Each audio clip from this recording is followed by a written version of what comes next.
It is Tuesday, April 21st. It is time to get in the weeds. I'm Jeremy Lambert. That is SP3. I'm still running on solo energy. SP3. You asked me if I caught up on sleep before the show here. The answer is no, not really. I watched Raw last night. Stayed up. I watched the Nuggets and the Timberwolves. The Avs play at 10 tonight. I got 100 kids that need something. Everything just wants to go wrong, but I'm here. How are you, buddy? I'm doing much better than you, apparently. Yes, we're back on a Tuesday. I'm back on the show. I did a little run-in on yesterday's show because I got sick and tired of hearing Joel Pearl talk about Wrestlemania because he had to talk about it all weekend long. So I wanted to bring in a little variety, but no. Yeah, great job by you guys yesterday. I saw you did almost a True Hill Heat sized episode. So good stuff. Your episode was actually longer than our Wrestlemania review, which I was quite surprised by. Yeah, I was it was always going to be like a longer episode. And this is no knock on anybody. I'm glad you, Cam, and Zarian showed up yesterday. But that obviously just made it much longer because we had 3 guests, and like by the time Cam showed up, we hadn't reviewed like a single WrestleMania match, and you guys were, between the 3 of you guys were on for like an hour. So after you guys left, it was like for like 15 minutes. Yeah, you weren't on very long, but like between the 3 of you, it was like a total of like an hour or so. And so after you guys had left, like we still had to review the entire WrestleMania card. So I knew it was gonna be long, and I was so burnt yesterday, and I feel burnt today. Like I really, like I gotta get some sleep at some point. There's not a whole lot of time to sleep, unfortunately. And it's my own fault. Like, could I like go to bed early tonight? Like, could I sleep during NXT? Who could possibly care about NXT? Yeah, 100%. Yeah, but, please do. Yeah, but like the Avs play it. I stay up for a lot of wrestling through the week. I never stay up for NXT. No, so like I could. Not even Ring of Honor I stay up for anymore unless I'm doing a review. No, I could. I know I could. But like the Avs play at 10. Am I going to like sleep through an Avs playoff game? Like I can't do that. So that's the problem is now like during the playoffs, this is the worst time because this is now like I'm really not going to sleep at all because like I can't sleep during a playoff game. It'd be great if my teams played earlier, but they just don't. One team's Mountain Time, so it's 2 hours behind. Another team is like Central, so it's not terrible, but then they're playing Phoenix, so it'll be a little bit later. Like I don't sleep during the playoffs. It's just not possible. I wish I could sleep like after the show, but then I have like basketball writing to do, and like I just have too much to do, as always, just too much to do. But whatever. I mean, I'm complaining about covering pro wrestling and writing about basketball. I can't complain too much. There are harder things to do in the world. Yeah. Could I use more sleep? Yes, 100%. But especially like after last week when I didn't sleep at all. Like people do have to sleep, allegedly. I'll get to sleep at some point. Maybe. Who knows? Everybody leaves a thumbs up on the video. Leave a thumbs up for my lack of sleep here today. The subliminal messaging that's not so subliminal is overriding the pyro. There we go. Leave a thumbs up on the video, subscribe to the channel, tap the bell for notifications. That's a word, notifications. Tap the bell, all that fun stuff. Leave a super chat, get your question, comment, statement read on the air. I have a banner for today. My headline all week is going to be your ad here. I will gladly sell my ad space on the headline if you would like to purchase what could be written here under my name. Anything you want. All you got to do is pay me for it. I'm corporate sellout over here. I'm like WWE. You want to give me ads? I will run the ads instead of running anything anybody wants to actually see. So you can put your ads there. You can send in a video for your ad. I'll run the video too. I'll play some of your documentary. Yeah. If you made a documentary, I'd gladly play the documentary for you. Here's the banner for today. quit being effing weird. Now, I don't think it's anybody in our chat. If it is, please leave our chat. I don't really want you watching this show, honestly. But man, these people, just weirdos, man. Did you see that video with that dude? The Punk smacked the phone out of his hand. Yep. This dude, like, for him to like be like, I want an apology, I'm not gonna sue. Dude, Punk should have punched him in the face. Absolutely. Honestly. Like, he should have punched him in the face. It would have been fully justified. Because the original video, this dude's weird, and that like the original video comes out and like Punk doesn't look great in it because the dude is kind of off to the side and Punk comes over and smacks the phone away, and it's like, that's not like great, but I'm sure this dude was probably worse than what this final clip is here. And I was like, but that doesn't look great for Punk. But at the same time, give some room, like, give some room there. And then when you see the actual video, it looks very justified. Which that dude, like, he probably made money off of it from TMZ, but like, he doesn't, like, he looks terrible in this video because he's trying to get up on Bailey and AJ as they're hugging.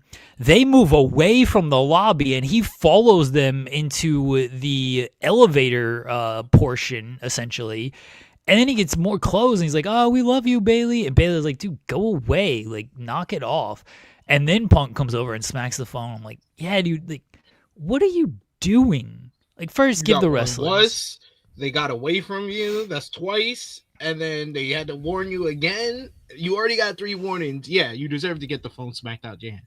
Yeah, Punk let this dude off so easy. If Punk would have punched him, but yeah, justified. Like, sure, I'm on Punk's side here. But like, I get it. Fans wanna like get pictures with the wrestlers and everything. Apparently security was awful all weekend. And this weekend. Like he is, and the rest of these fans who were doing this throughout the weekend, they are the first at fault, and they need either mental help or therapy or something to, basically quell their parasocial behaviors. But then it falls on WWE security. That's a failing. That's a failure from security. You didn't up the security. It was already the report came out from PW Insider about the lags about the way the hotel was and the hotel security on Thursday. This was on Sunday after WrestleMania, and they didn't improve on the security. They didn't up the security. They didn't send more security to the hotel. That's preposterous. They're a freaking $1 billion company. Makes no sense.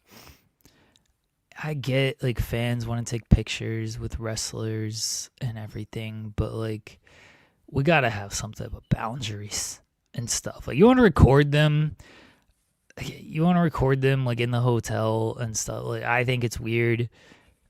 But if you're going to do it at a distance and you're not like secretly recording them effectively, like if you're just like there and like, hey, let me take a picture and kind of stuff, like, get your picture, move on. Again, I think it's weird. You want to ask for an autograph, okay, time and a place for that kind of stuff, but they don't understand that. Like, they're just like, oh, it's a wrestler, you're supposed to cater to me when I come up to you and ask for a picture and autograph. You're supposed to be nice. It's like, man, they're humans too. This goes with anybody. Like, all these people are humans as well. I like Cody. Cody, very annoying when he's like, oh, they complain about, being hounded by autographs. And he's like, complain when there is nobody there.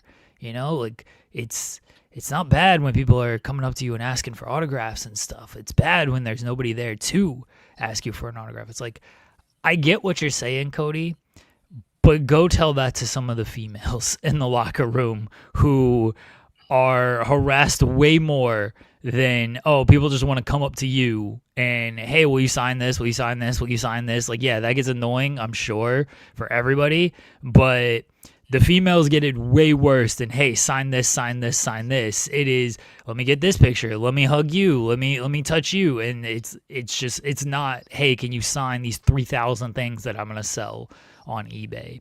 Like Cody's gotta understand that there's a big difference there, and to not encourage this type of stuff of like, oh, Cody said that, it's good because it shows how supportive we are and stuff. It's like, no, that's not what Cody's saying, but these people are idiots, and that's how they'll take it, is what Cody's saying. Yeah, and it's far worse that Cody's saying this at all. Like, he sadly has to clarify these things. He has to basically come out and say, like, hey, ask for an autograph, that's cool, but like, be respectful. Ask for as many autographs as you want, because we need that. It's bad if you're not asking for autographs. That shows you don't care. Like, nah, you gotta choose your words better. This is Cody's privilege talking to him. This is Cody's 100%. Privilege really coming out of him, because he's not only privileged because he's a white man with blue eyes and dyed blonde hair, but he's also privileged because he's one of the top stars who gets additional security. He never has to deal with these type of problems that the female wrestlers have to deal with. So it's a multi-level layered privilege coming out of Cody when he says things like that, but he needs to be very careful with what he says, because there are weirdos out there. There are very strange people who just go about the whole fandom part of it and feel entitled to these people's time, to the pictures, to a hug, and all this other stuff that is not what wrestling fandom is ever been about. No. I hope they get some extra security measures, whatever it might be, but like, you got to do something to protect your talent when it comes to this. Yeah. I mean, the sad thing is like, it's not like this is new. You know what I mean? No. Like, how many years ago was it people breaking into Sonya's house to try to kidnap her? Just recently, the Liv Morgan thing. Yeah, exactly. Yeah, like, this is not like new stuff that these fans are being just criminals, and not like weird, but like full out criminals on here. Like, you gotta find a way to protect your talent. And the fact that so many people are just like okay with doing this like out in the open, like they're just at the hotel, they're just at the airport, wherever it might be, and these fans have no problem just like running up to them, like, hey, can I get this, and this, and like, you're just easily willing to do this out in the open. And sometimes these are, I'm not gonna attempt to defend these people. Sometimes you ask for an autograph and look, they're having a bad day, or what, they gotta make their next flight, whatever it might be, and it's like, hey, right now, like, move away after that. That's it. Yeah. And like, you're not always gonna get an autograph, you're not always gonna get a picture. Just go away. You gotta realize that, hey, all right, you know what, maybe it's not their day. It sucks, not gonna get my autograph, not gonna get my picture. I gotta move on though. But so many of these fans are like the same fans, or they're just camping out there and everything. It's just like, dude, get away. And then they try to make the people that say no look bad, like the whole situation that happened with Stephanie Vicaire. That was disgusting. Like you're gonna go on your social media, try to paint me as the bad guy when I told you no. And it's not like it's a meet and greet. You're not paying a whole bunch of money to take a picture or to get an autograph. You are trying to be entitled and get a freebie, get a pass by night freebie, get a sign of your pop and all this other stuff so you can sell it on eBay. You are being greedy, you are being selfish, you are being entitled, and you're a disgusting individual that doesn't deserve their time. Look, the wrestlers are very kind with this stuff, and a lot of them do give time of day, like a lot of them at hotels or anything, like they do just give time of day to things. I'm always very like, I don't want to bother anybody. It can be like people I know, people I've talked to or whatever. I'm like, I don't really like I don't want to bother you. at this point right now. Like Cole is he's coming back to the ring soon. Shout out to Cole Radrick. He sucks, but shout out to him. You know, I'll go to an event and I'll see him like talking to people, you know, trying to sell T-shirts. People are coming up to him and everything, and I'm like, I don't want to. I'm friends with Cole. I don't want to go up to him and bother him when it comes to this stuff. Sometimes I'll see a hotel. You know, we've all been to shows, I assume, and stay at the same hotel as the wrestlers and stuff, and we'll go and see a wrestler there, and like, even if I don't know him, like, do I want to go up to the wrestler and be like, shit, man, like, can I get like a picture? I look like a mark, but whatever. But you know, like, hey, can I just even just like say hi or like big fan or something? Yeah. Like, maybe I don't even like want anything. I just want to like compliment and be like, hey, like I really appreciate what you've done. I don't know, man. They're about to eat breakfast. I don't want to bother them at that point. Yeah, like you know, I've had those type of situations. I think most notably when I was in I think it was when I was in North Carolina for the Revolution show. We went to it was right before we met up with you at the bowling. I think I told you about it, where we saw the Young Bucks we saw them. food. Yeah, you were there. Yeah, we saw the Young Bucks with their family, and none of us wanted to go up to them because we were like, this is their time. There was other people that went up to them, but we're like, nah, let them have their time. They're with their family. They're with Malachi. They're with Papa Buck or with Mama Buck. Like, I would love to go up to them and be like, yo, you guys inspired me to do like content creation and all this other stuff. And literally, like a few months later, I think True Draw Josh was talking to Mama Buck online, and she was like, oh, you could have came up to us. We would have been fine with, but we're like that. We have this kind of thought in our head where we want to like appreciate the fact that they are taking time out. They're outside of the wrestling bubble. They're living their life. We want to give them that time to just be normal and everything, where there's not a lot of wrestling fans that think like that all the time. And it's unfortunate. Yeah, you guys saw him at the food court, and I think that was before I got there. But when I got there, it wasn't like a Dave and Buster's, but you know, they had like that arcade thing that we were at before we went bowling. Yeah, we saw him there, and yeah, it was the same thing of like, oh, there's the Bucks. All right, enjoy. Like, you know, everybody keep walking. You know, I'm not gonna go bother them at that point, and then just moved on. You know, one time I like do regret is it was Chicago. It was 2021. It was All Out 2021, and Sting was there. Sting was at the hotel, like he was looking for like I think he was like looking for eating. I was with my wife, and I kind of wish I had been like, hey, can I get a picture here? Like, I kind of regret that one, but it was, again, the thing of like, I don't want to like bother him when he's like looking for something to eat and everything. But I feel like I would have been a little, not like justified. Again, obviously I'm not gonna like hound the guy if he says no, like I fully get it, but I do regret just being like, dude, like I'm a huge fan. Can I just like get one picture? That's it. I won't bother you ever again. So that one I do regret, but again, I don't want to bother these people. Like, I want to just be respectful of their time and space and stuff. So, don't be weird, people. I don't think it's anybody here. I think you guys have better sense than that. But it gets so frustrating seeing these videos and hearing these stories. And it's like, man, we got to do something, because our WWE's got to do something. I mean, we as a human race need to do something better, but WWE's got to do something of just like, you got to protect your talent, because it's already gotten too far, truthfully. Like it has already gotten too far, and it's going to get worse and worse because people are fucked up, man. Like, people just don't, and I don't say that in, I mean, it is kind of a bad way, but you know what I mean? Like, we're all messed up in some way, and some more than others. And like, they don't understand this stuff. Like, I don't know this dude who is harassing Punk and everything. No idea, whatever. But like, based on that video and then his comments, he just doesn't seem okay. And but these are the people that wrestlers are dealing with. Is people who are the dude who literally ran onto the stage and tackled Seth. That whole thing Yeah. started because he thought Seth scammed him online and stuff. And it's like these are the people that they're dealing. Like these people are just not okay, and Yeah.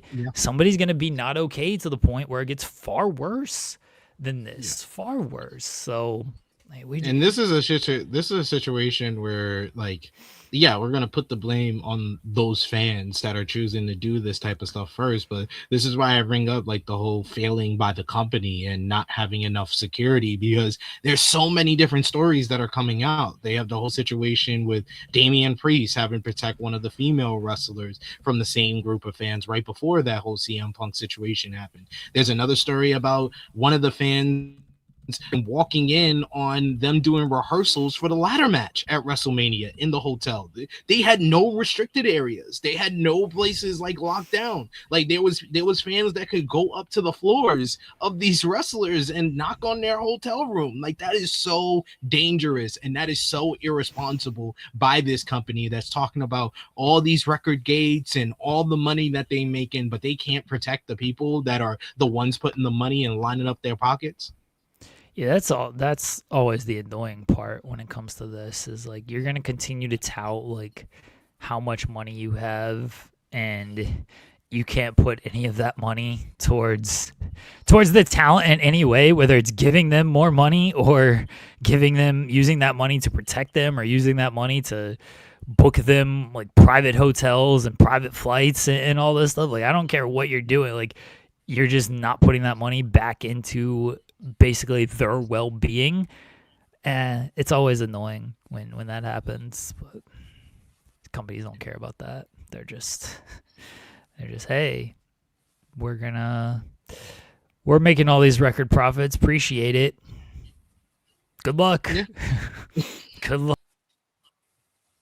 Oh, didn't I don't know what happened to Jeremy. I guess Jeremy backed out, I guess, of StreamYard by accident.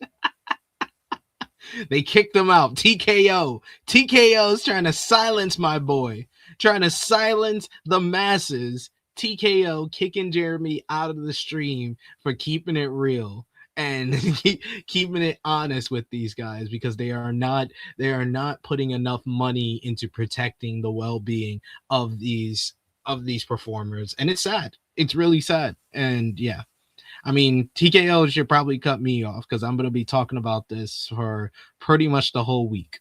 I'll be talking about it today on Rated Raw Review. I'm going to be talking about it on Saturday on the True Hill Heat Flagship podcast. So, yeah. I see Jeremy is backstage, but she has no picture yet. I don't know what's going on. I don't know where StreamYard is. I think I can say it now. StreamYard trying to fuck on Jeremy.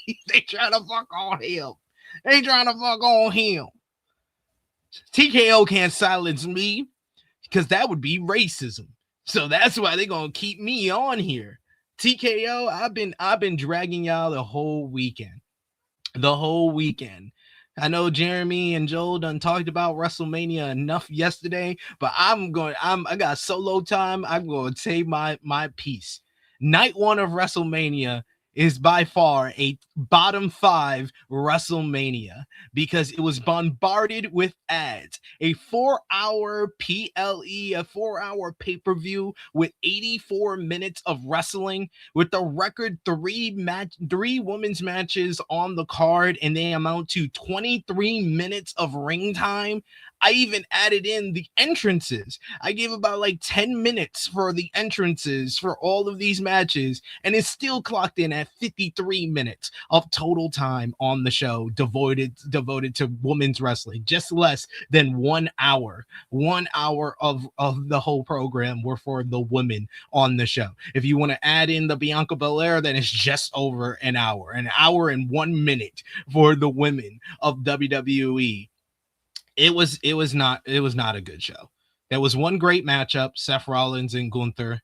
There was one good matchup with Jacob Fatu and Drew McIntyre that had a very abrupt finish, very weird finish. And then there was an opener that amounted to a bad TV matchup and that had a cool viral moment at the end with I Show Speed, the I Show Splash. Ooh, Oh, so clever. Then you had the women's tag 4-way, which had the great return of Paige Total Diva stand up, and she got a huge reaction from the fans. Good stuff. Not a good matchup. See, I got a new co-host. Got my new co-host here.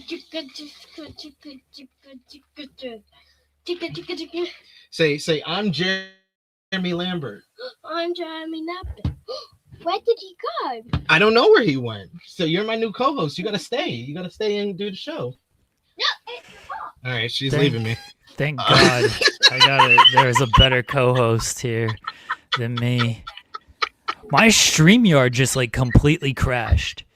That was not an internet issue.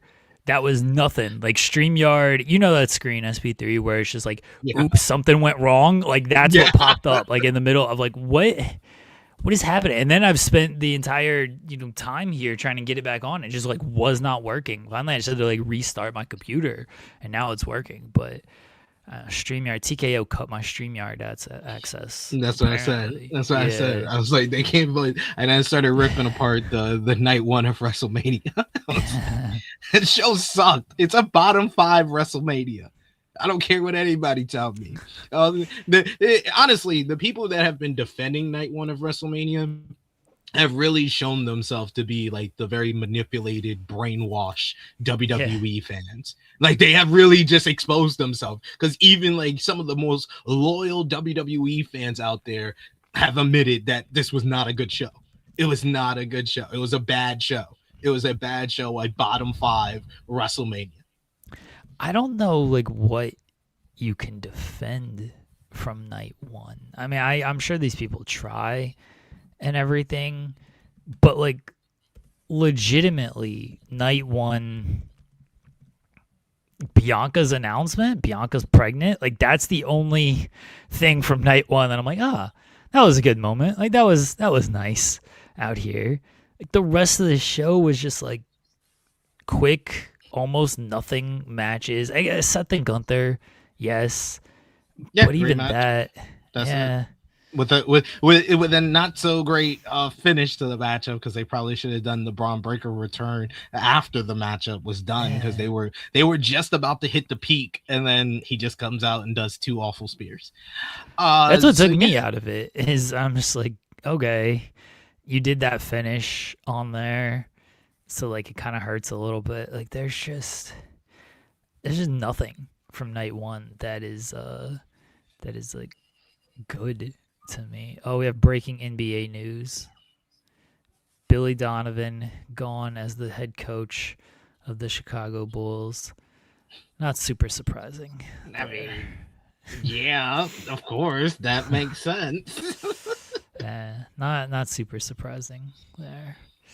All right, well, Billy Donovan, Thunder sort of legend coach, even though he was part of the team that blew a 3-1 lead, and then he didn't win a road playoff game at all after that. And then he went to Chicago and didn't win a playoff series. Okay. All right. Yeah. Maybe we can coach the Bulls SB3. Just you and me together. Yeah, that sounds good. We can do that. We can work together. We'll probably do better than him.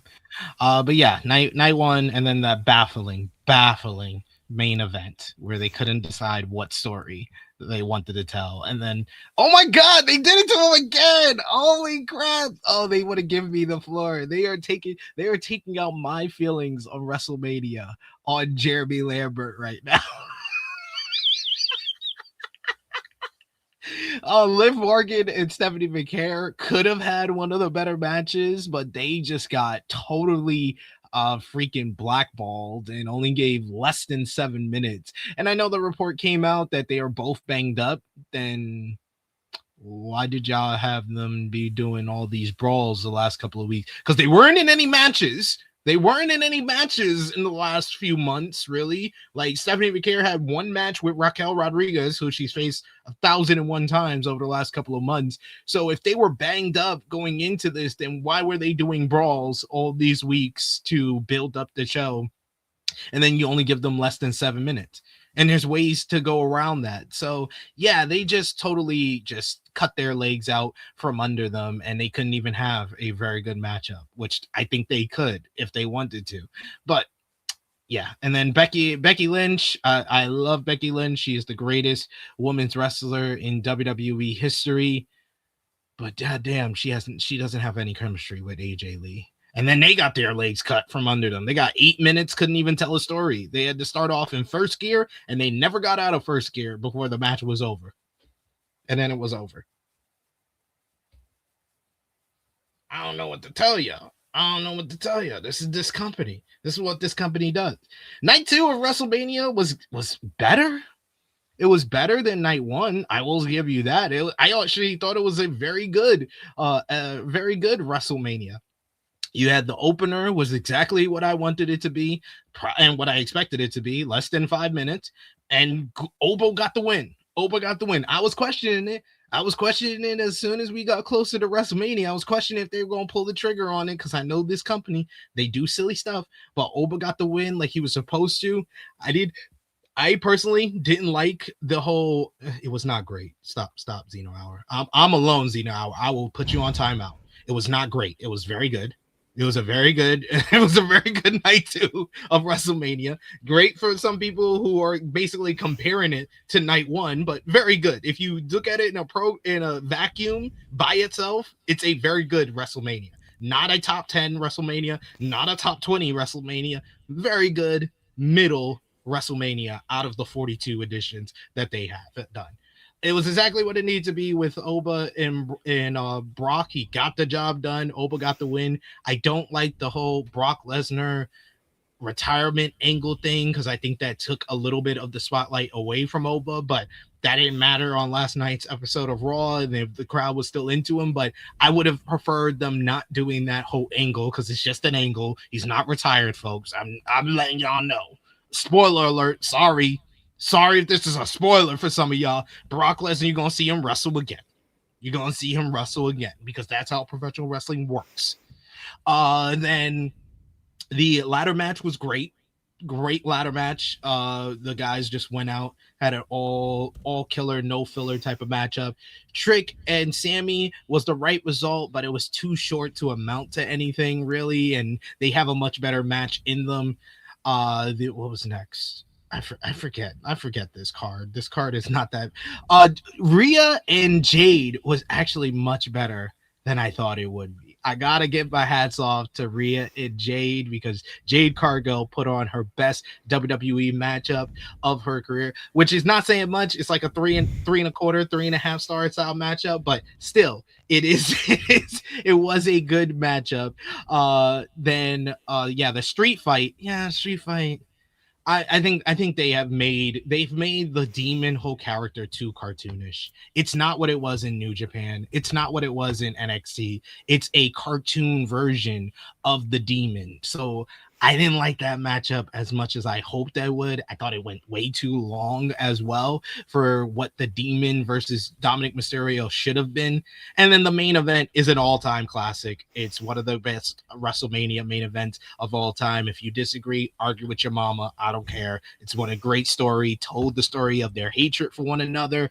Punk put on an all-time performance. Roman did as he usually does and always delivers in the big matches when the lights are on brightest. They delivered and they closed out WrestleMania weekend in a big way. And overall, WrestleMania at best is a mid freaking WrestleMania weekend. It's a mid ass show because it's a tale of two shows. There's a good to very good show on night 2 and one of the worst WWE produced shows in the history of this damn company. Louis says, is NWA closer to number 3 with the new TV deal? They're on Comet TV, for those that missed that huge news. They're closer to TNA than TNA is to AEW. I don't know if that's a hot take, but that's the take I'm going with. And Louis also says, fire Billy Donovan again. Fair. I should have been fired a couple years ago, but what can you do? You good now? I don't know. Ask StreamYard if it's good. Don't ask me. I'm fine. I'm not doing anything wrong. everything else works fine. My internet works fine. Like I can do everything I need to do on my computer. StreamYard is the one that is StreamYard keeps fucking on me. So message StreamYard if it's good. Don't ask me. No idea. I can only say nice things about TKO apparently. So let's see. Apparently. Yeah. We'll talk about playoff hoops at the end of the show because I'm sure we got some comments on what has gone down in the first couple of games for the playoffs. I'm a happy guy. I'm happy after yesterday. Yeah, we'll talk about it. Let's get into Raw. Oba Femi opened up the show and he stood there to Oba chants, and he said, "This is my yard now," and then he dropped the mic. I'm glad I'm not the only one who was like, this is Roman. I told my wife this is the juxtaposition to Roman after WrestleMania 33. Yeah, I told my wife when he came out and like he's milking these chants, rightfully so, mind you, and everything. I was like, he's gonna say one line and leave. Like that's all he needs to do. Mm-hmm. He needs to do one line and leave, and that's exactly what he did. And I was like, good. That's all it needs to be. We don't need to say anything more. The ruler has arrived. Cool. Move on. Great. And now he'll feud with Dominic Mysterio or something. I'm a little concerned of what No, I've been arguing with people this morning because I retweeted it. I quote tweeted this post. And I'll shout the person out. I don't know if I'm shouting him out for good reasons or bad reasons, but I just disagree with the take. I just disagreed with it. I didn't have to rip the person apart because you don't have to do that all the time, but you can just strongly disagree with somebody. But yeah, this was the post. Let me go to it here. Roll this up here. So yeah, they said, here's the thing with Oba Femi. It's Kafus. I don't know how to say this. I'm sorry. They said, here's the thing with Oba Femi that nobody wants to talk about. For full disclosure, I'm a fan of Oba. I think he's the future of WWE. They said people are talking about Oba dethroning Roman Reigns and becoming world champion already. I think this is short-sighted and will actually hurt Oba in the long term. This isn't a Brock Lesnar situation. There aren't a lot of big guys on the roster like during Brock's debut and tenure that Oba can run through. If he goes on to dethrone Roman already, what's next? Roman is the biggest star on the roster already, so anyone below him is a downgrade and not as impactful in terms of booking. Then what? Squashes everyone for the rest of his 20-year career? The IWC will turn on him faster than their SSRIs kick in during their mental episodes. This is a 100% guarantee. I think that WWE needs to slow down on Oba, give him a long IC title run, and have him demolish the mid-card. It will be fun to watch. Then slowly work him into the main title picture strategically. Those calling for him to squash everyone and get pushed to the moon will also be the ones that complain when it becomes redundant. Ladies and gentlemen, the reason why people are saying push Oba to the moon is because this company doesn't do that. This company doesn't do that. This company never strikes while the iron is hot. They want to put everyone, especially the young guys, especially a guy who's 27 years old, which is Oba Femi. They want to put him on a treadmill and just have him ride on that treadmill for a while, and then we'll pick him up and we'll put him in the main event scene when we're ready. Which really means when they're ready is when he has a 3 in front of his age. If it's a 3 or a 4 in front of his age, okay, now you're ready. Now you're ready to be in the main event picture. This works I'm not going to rip it apart like some of the chat is. Some of the chat saying that sounds dumb as hell. That is a horrific ass take. Even Zeno Hour got to agree with dumb tweet. Yo, you don't do this now. this tweet would have worked like gangbusters, and you would have had a lot of people that actually agree with this tweet if this tweet happened 3 months ago, 4 months ago, a year ago. If it's a year ago when he's still in NXT and he's NXT champion, yeah, this tweet works. It makes sense to put him on the slow and steady, have him have an Intercontinental title run, and then build him up gradually to get to the main event picture. You don't say slow down on Oba Femi after he just beat Brock Lesnar. What type of stupidness is going on in this goddamn fandom that someone had this soliloquy tweet thinking that was a good idea? That's not a good idea. And that's exactly what WWE would do. We got to stop with this thinking that everyone needs this slow and steady progression. There are some people that are different. Use this person saying that this is not a Brock Lesnar situation. No, you're wrong. This is precisely the Brock Lesnar situation. They finally found a guy after 23 freaking years, 24 freaking years. They finally found the guy to give the Brock Lesnar situation to, the Brock Lesnar push to. You give him exactly that. He just beat Brock Lesnar. So he should do exactly what Brock Lesnar did 24 years ago. Win the King of the Ring and then beat the top guy. Guess who Brock Lesnar beat to win the WWE Championship in 2002? The Rock. Guess who was the biggest star on the roster at that time? Austin took his ball and left. It was the damn Rock. What are we talking about? They're acting like this is something new. Like, oh, there's nothing left for him to do. Then I saw in the comments, this person's like, oh, Brock Lesnar left WWE for 8 years. This is a Brock Lesnar situation where you push him like Brock Lesnar, but you have to understand these are two different people when we're talking about Brock Lesnar, who got fed up with the travel and what wrestling was all about and wanted to try out the NFL and got burnt out over it, versus Oba Femi, who is coming from a shot punting career. He's an athlete who understands and has basically taken to this sport, this business, like a fish in water. He is excelling, and you need to strike while the iron is hot. You can't play the slow and steady game with everybody. You have a minute number of stars, regardless of how many WWE fans would say, oh, we got more young stars than ever. You got this person, you got that person, you got this person. You need to choose one to take them straight to the moon, push them straight to the moon. And guess what? When the IWC is upset that he's dominant, you just turn him heel, and he becomes the dominant heel. I get so frustrated with this fandom sometimes, Jeremy. I'm sorry. I talked all through you returning. Welcome back.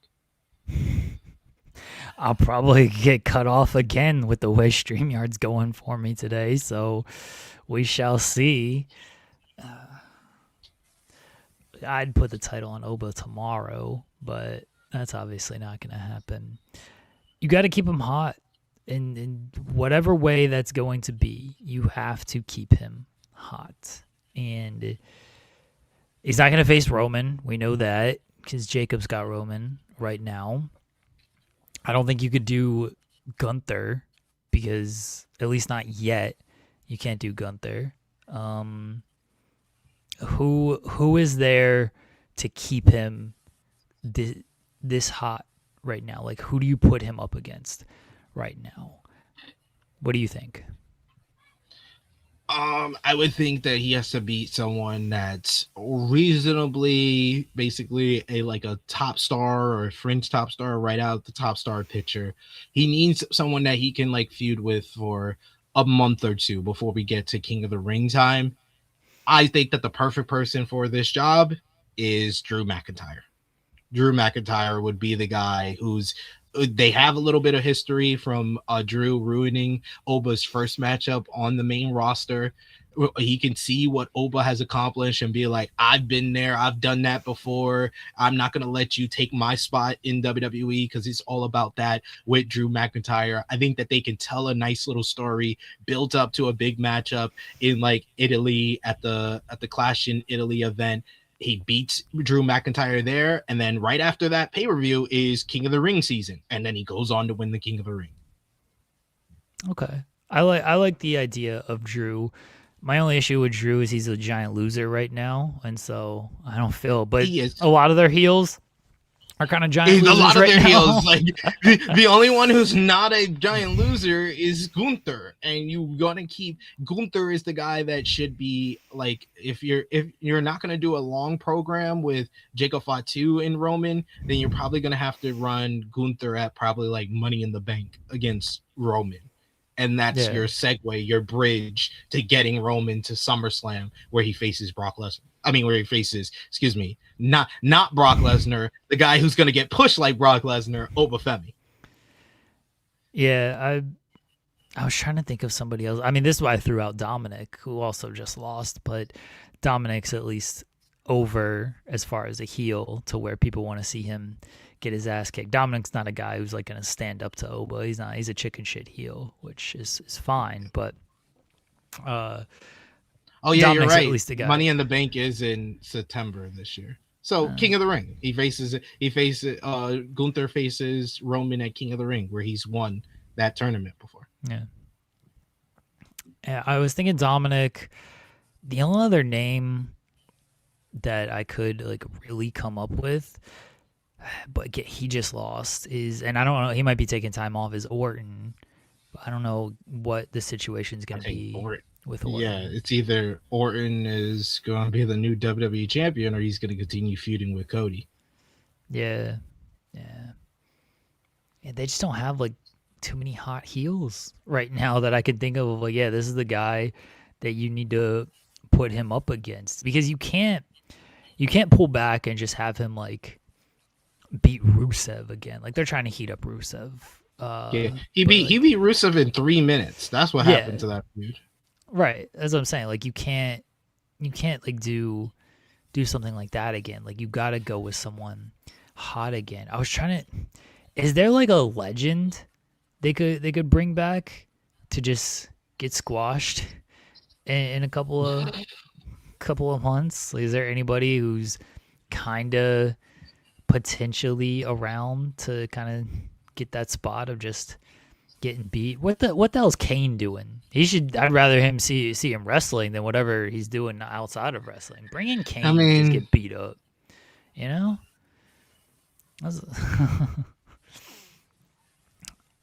Sammy's not bad. Sammy can talk himself into any program. We're talking about Drew McIntyre being a big fat loser. No, Sammy's a loser too. Yeah, Sammy's a loser too. Sammy, much like Drew, can talk himself into any program though. That's the thing is. So I can see where Sammy fits in, but yeah, all these guys are losers, so it's tough right now. You just can't make anybody for Oba, because all these guys have already been devalued as heels. They don't have any top heels, so it's tough to put. That's why I thought like a legend would be a better idea. At least I haven't seen them lose on television for three months straight. They just did that. The legend was Brock Lesnar. Yeah, that's who he beat. Right. Well, now they need another one, because again, at least they haven't lost on television. All of them are retiring. All of them have retired. Get Taker's old ass back in here and have him beat Taker. Trying to have Oba fall from grace and then he turns into dust. That's fine. Then I don't have to cover his podcast anymore. That's all I care about. Then who are we supposed to give all the credit to for Triple A's booking? Yeah, true. Kane Velasquez. Okay. I'm okay with that. Bring in Kane. Yeah, bring in the system. Just have them destroy the system. These dudes from TNA just get completely killed. Yeah, just throw all the people from other promotions at him. Yeah, he just destroys everyone. Bring in Vikingo. Vikingo's the top heel in AAA, right? Yeah, bring him in. Have him get killed. That'd be fun. And Goldberg's retired, but bring him back. Who cares? Just get him beat up as well. I mean, Logan Paul is not the worst idea because he's not a loser, but he's in the tag division. Yeah, I thought about that. I thought about Logan and Austin Theory, but now they're doing stuff with the Street Profits, so it's Yeah, Logan. Ever since Logan became full time, like no one cares. He's just a dude. They have killed his star power. They have a habit of just killing everybody's aura. It's a shame. Doesn't feel like she felt last year. They killed her aura. They killed Logan Paul's aura. The only people that have maintained their aura is like the top two guys. It's Roman and CM Punk. Rhea Ripley has a little bit left, but she doesn't get as loud of a pop as she once did. So, yeah. It's a shame that Bronson is hurt right now because Bronson's actually the guy be a perfect person for Oba. Yeah. But obviously he's out, and he's probably out for another couple of months. I don't think he's like anywhere close to coming back. So this is why they need to hire Braun Strowman back. Yeah, you know what? That's actually not bad. Yeah, bring Braun Strowman back and have him get destroyed by Oba. I'm okay with that. Yeah, Omos he's in AAA. I don't know. I mean, like visually, that's cool, and you can maybe do something with that. But we'll see what they do with Oba. I kind of just feel like they're not going to do anything with him. Like they are just going to kind of bide time until King of the Ring, and then he wins King of the Ring. Like it just feels like he's gonna beat people who like maybe step to him, but like aren't real threats. Sheamus is gonna be. He's gonna randomly show up on. They're gonna revert back to his accepting the Brock challenge.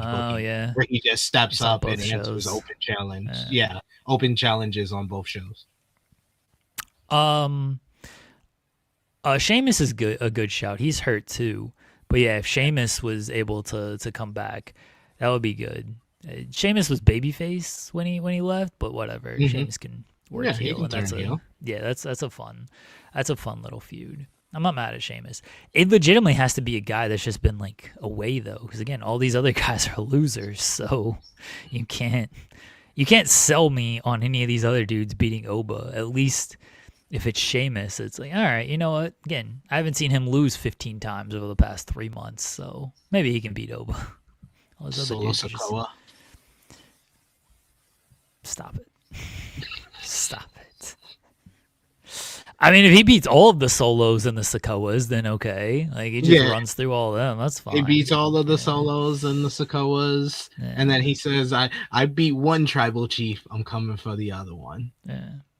Yeah, I'm not mad at that. Elsewhere on this show, CM Punk came out, and it's still great to be alive in whatever city he is in. And did he say that? I don't think he did actually. No, I don't think he did. No. I was like, I actually enjoyed Punk's promo last night, and I was like, oh, that's why. That's why, because he didn't say the word that gets me immediately like, all right, I'm checking out. Yeah, I don't think he actually did say it. He did. He talked about all the loss in his life, Duke Rufus, Larry, all the people in the WWE family, and everything. And then he parlayed that into I lost the title, and it's gonna be okay. I'll be all right. He thanked everybody for helping him process, and he said, I had to go through. I beat Gunther, cashed in by Seth, but I was always ready for the opportunity. He's Matt Cardona, I guess. He stayed ready. It was like you're stealing Matt Cardona's stick, brother. Yeah. And he said if I wasn't ready, then they'd be yeeting with Jey Uso, and the crowd booed. He's like, why are you booing that? He's like, I like to yeet too. Yeah, he's like, why are you booing that? I like to yeet. They booed the Jey Uso. He's like, well, I will continue to stay ready. Last night wasn't my night, but we move on. And then dork old Cody comes out with his eye all busted up and everything, and he's got the title, and Cody's like, what's up? And Punk's like, what? You expect me to like crash out and, go crazy out here? And he's like, well, yeah. Yeah, Cody's like, oh, yeah. And like, I won, but I look like the loser with the way I'm looking out here. I was like, so you saying I should look like a loser? Everything? I should feel like a loser? Yeah.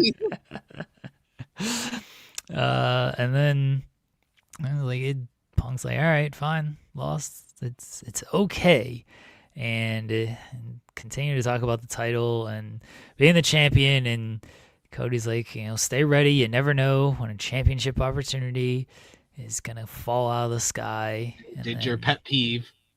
Yes, yeah, he just looked right at the title. This one I wasn't so mad at this one because it was very blatant looking at the title. I hate the side glances. That's the ones that always get me, is the side glances. This was very blatant of looking at the title.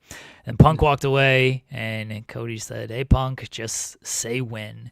And that's probably your WrestleMania Saudi main event. I said the same. I said that yesterday on the WrestleMania Night 2 review on Trio Heat. I'll say it here. Yes, that feels like that's the WWE title match at WrestleMania 43. They'll probably give Rock like $10 billion to show up, and he's facing Roman, and Oba will go into WrestleMania as the World Heavyweight Champion, probably facing someone like Gunther. Those are the three main events for WrestleMania. It's going to be 3 nights for Saudi. And Punk should have just been like, all right, give me my match tonight. Your busted ass eye, you don't look too great right now. I feel awesome. Let me face you right now. I guess he's a baby face again, even though he was working like a heel at WrestleMania. Oh, fine. He's the baby face now. I'm saying Triple H saying we're starting the build to Mania now, so Ari can't. That doesn't matter. They started the build to. They started the build of Punk Roman and Cody 2 after WrestleMania 39. And it didn't matter. Rock came in and said, "Nah, brother." Ari, they're gonna fuck with it as much as they want. Triple H could have started this build 5 years ago, and Ari was gonna come in and ruin this stuff. And even if Ari doesn't ruin it, he will ruin it. Like he has ruined, he ruined it, or an injury happens, or then he's not confident in his own creative anymore. Like he is not like something will happen to mess it up. That's not even probably Ari Emanuel. And Gray's saying Oba and Breaker, that is great to think, but I feel like they've already missed the peak of Braun Breaker, and we're gonna have to wait like 2 more years. Let's be real here. Oba and Trick passed him by. Oba and Trick, not just one person. Oba and Trick have passed him by as the young guys in WWE. Like they need this Seth feud to hit like gangbusters if he has any shot of making it to next year's WrestleMania and being in the World Heavyweight Championship matchup. Yeah. We talked about it with Braun. Need to rehash it, but he was on the show last night. After Heyman came out, and they just ran a Brock video package, and Heyman said put him in the forever, not the now, with everything. And then he talked about Logan and Austin Theory. Anytime Austin Theory's on the screen, I kind of tune out, so I don't really know what Heyman said or what Logan Paul said. But then Braun Breaker Paul said, "I hate all these YouTubers coming into wrestling trying to do our moves." As the crowd just chanted, the crowd said, "Boo! You suck, you bum! Boo! We can't even hear you." They gave him Dominic Mysterio in 2023 treatment. Basically, just booed him out the building. This was one of the few times that it sounded like a Raw after WrestleMania crowd on this show. Braun Breaker came out and he said, "A year ago, I became the leader of the Vision because Seth is weak. And my favorite part of WrestleMania was making sure Seth lost." Seth came out and he attacked everybody from behind with the chair. And then the Vision got the upper hand. And then they brought the swag back. The Street Profits came out, took out the Vision. No, Logan and Theory, they were brawling the ringside, and then Braun Breaker beat the shit out of Seth. Because Seth freaking clocked him and busted him open in the back of his head. Yeah. You would think with how many times they've done that Shield chair shot to the back that Seth would have been better with it. than trying to than almost injuring a guy that just came back from injury. Seth is like, I ain't losing to this dude. How can I put him out? Oh man, you saw Heyman was trying to freaking stop the blood from pouring, but Breaker powered through it, and he delivered a nice little spear, made up for the 2 awful spears that he gave on Saturday night. Yeah, it was disappointing that Saturday spear, the run down the ramp one. They missed the first one. Both of them were bad. Yeah, the both weren't good, but they missed the first one so bad that I was like, I'll blame editing more than how bad the spear was. It should have been shot better. But the second one was disappointing because it was a full charge down the ramp, and he just like caught him at the bottom of his thighs effectively. I was like, this sucks. Seth like that first one sucked. I'm not. Yeah. Yeah. Seth said, I ain't taking that. I ain't taking that one. Yeah, Street Profits are back. That was the biggest takeaway here. Yeah, that was the big return of the show. I was glad to see them. Them versus the Vision. Maybe they can get a good matchup because the Vision have still not given us this iteration of the Vision tag. This iteration sucks. Yeah, they've not given us even a good matchup yet. They let alone a great matchup. They've never even gave us a good matchup. The bar is low, so we're gonna have to see how good the Street Profits is, aka Team No Pullout. So yeah, let's see if they can get the job done and actually deliver a good matchup with the Vision. This vision of the iteration, it should be called the iteration. This iteration of the Vision sucks because it's Logan Paul and Austin Theory. Like, what are you gonna do? Yeah, good to see the Street Profits back. Hopefully they're on television for more than 2 weeks before they lose to the Vision and get taken off of TV, because that's my concern here. It's kind of how the Raw Tag Team division works. Yeah, that's my concern here. There was allegedly wrestling on this show. That was the thing that happened. Rio beats Kabuki Warriors, and I guess that's the end of the EO and Kabuki Warriors feud. I don't know. Are we gonna get an EO and Asuka match? That felt like, all right. Sorry we couldn't get you on WrestleMania. We'll just do this tag team match. Deuces. That's your feud, everybody. No, they're probably running back. They're probably Asuka's like, I need one more match. I need a singles match with you, EO. We'll do it at Backlash. WrestleMania Backlash. Maybe. But yeah, it was a decent enough action with these 4 ladies. They always work well with each other. Kyrie, I thought, was really good with the flying elbow off the top rope, her little mannerisms during the matchup. In Asuka's Asuka, EO's EO, Rhea's Rhea. Rhea is my pick. It's a top 3 for Mrs. WrestleMania. It's Rhea, it's Bianca, and it's Charlotte. The next couple of years will determine who is the real Mrs. WrestleMania, but those are the 3 women in the running. That's fair. It's tough to go against Rhea right now. Bianca's got the main event, and so does Charlotte, but Bianca won in the main event. And she has classic matches too. She has the Sasha match, she has the Becky match, she has the Fatal 4-Way. And the matchup with Asuka was very good at 39. Rhea has the 2 Charlotte matches, the triple threat, the Becky matchup, and now she's just given Jade Cargill her best match of her career. Well, no, best matchup of her WWE run. The Chris Statlander second match is still the best match of her career. And then Charlotte has the triple threat with Becky and Sasha. She has the 2 Rhea matches. She has a main event, so that's a moment. We'll give her that.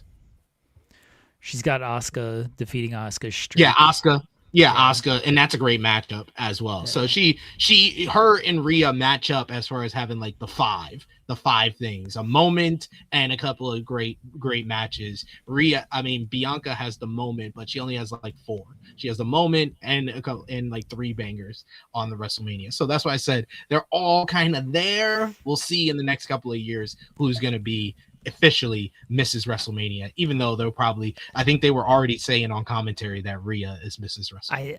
I think it's going to be tough to beat Rhea, honestly, because Charlotte will have a couple more in I her. don't think so. I think Charlotte's done. Well, okay, so let me clarify.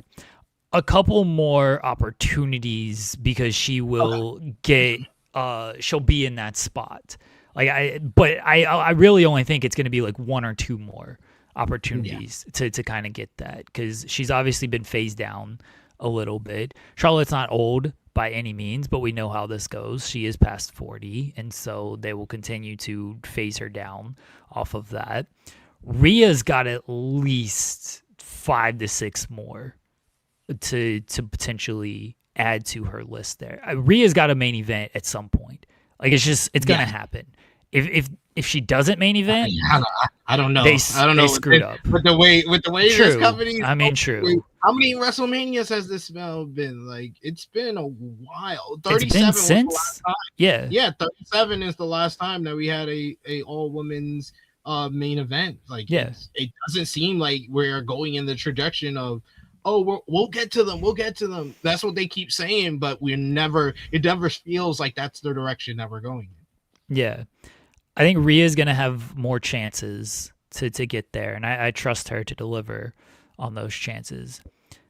Bianca, I trust. I mean, the thing with Bianca is now she missed this year.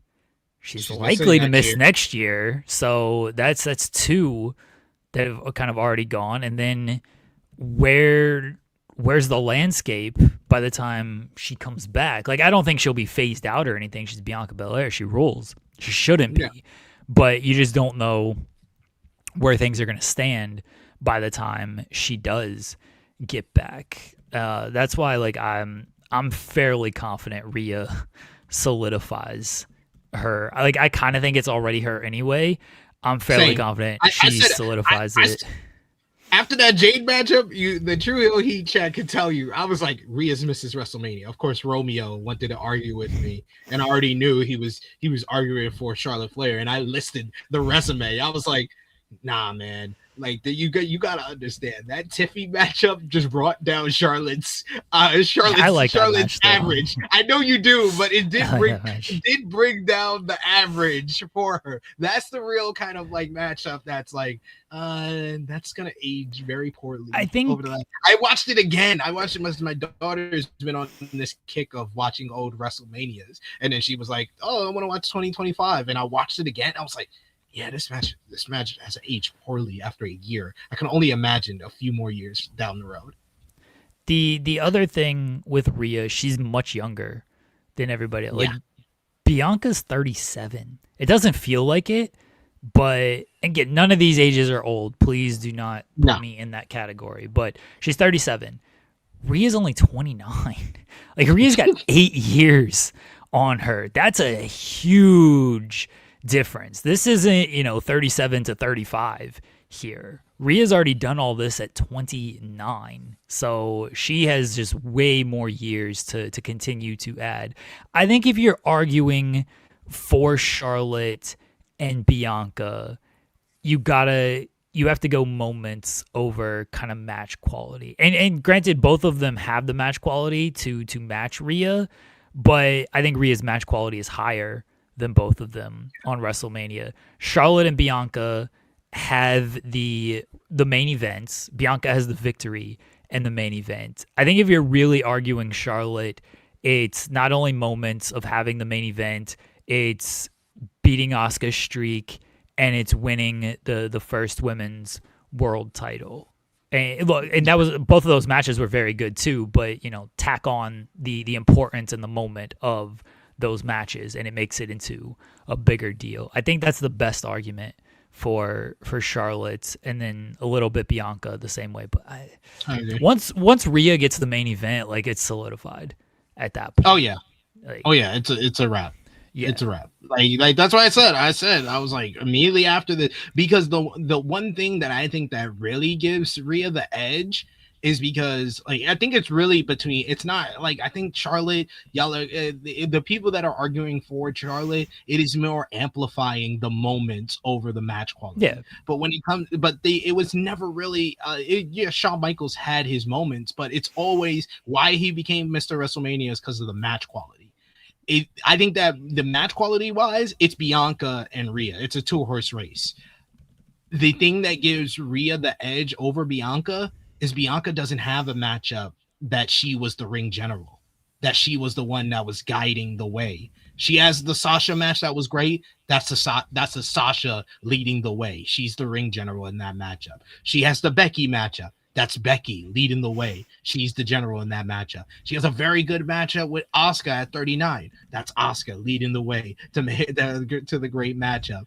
And then the 41, you can give the credit. I would give the credit to Io because Io is really kind of the guider in that matchup. That's really kind of leading the way and the glue of that whole matchup. So she doesn't have that Jade Cargill match. Like that Jade Cargill match, that's the thing that put it over the top for me, where I was just like, yeah, she's Mrs. WrestleMania. I'm ready to call this race. She's got it. She's got it. You also got to give Rhea the credit of, and this is no fault of Bianca and Charlotte, but Bianca and Charlotte have matches with Rhea on their resume. Yes. And Rhea has, of course, matches with both of them. So that only kind of enhances Rhea's resume as well. Sure. It's like, what's the common denominator in these matches? Oh, Rhea. And look, I don't think by any stretch like Rhea carried these matches or anything, but you can look at, again, the common denominator of that. Rhea has 3 matches against these 2 women that are there, while they have, Charlotte has 2 with Rhea. Bianca has the triple threat with Rhea. And so that only enhances Rhea, though. It doesn't diminish Charlotte and Bianca necessarily, No. but it does enhance Rhea. Yeah, it does. And because all of those matches were fantastic. Yeah. And all 3 of them have also faced Becky Lynch at WrestleMania, and all of them had great matches with Becky Lynch at WrestleMania, except Charlotte had 2, and the second one wasn't as good as the first. Is Becky there? Is there an argument for Becky? I think you can make the argument for Becky too. If I had to lay like a top 4, top 5, the Mount Rushmore of Mrs. WrestleManias, yeah, Becky is the 4th face because she has the most wins. She has the moment of winning the first ever Mania main event and holding up the 2 titles.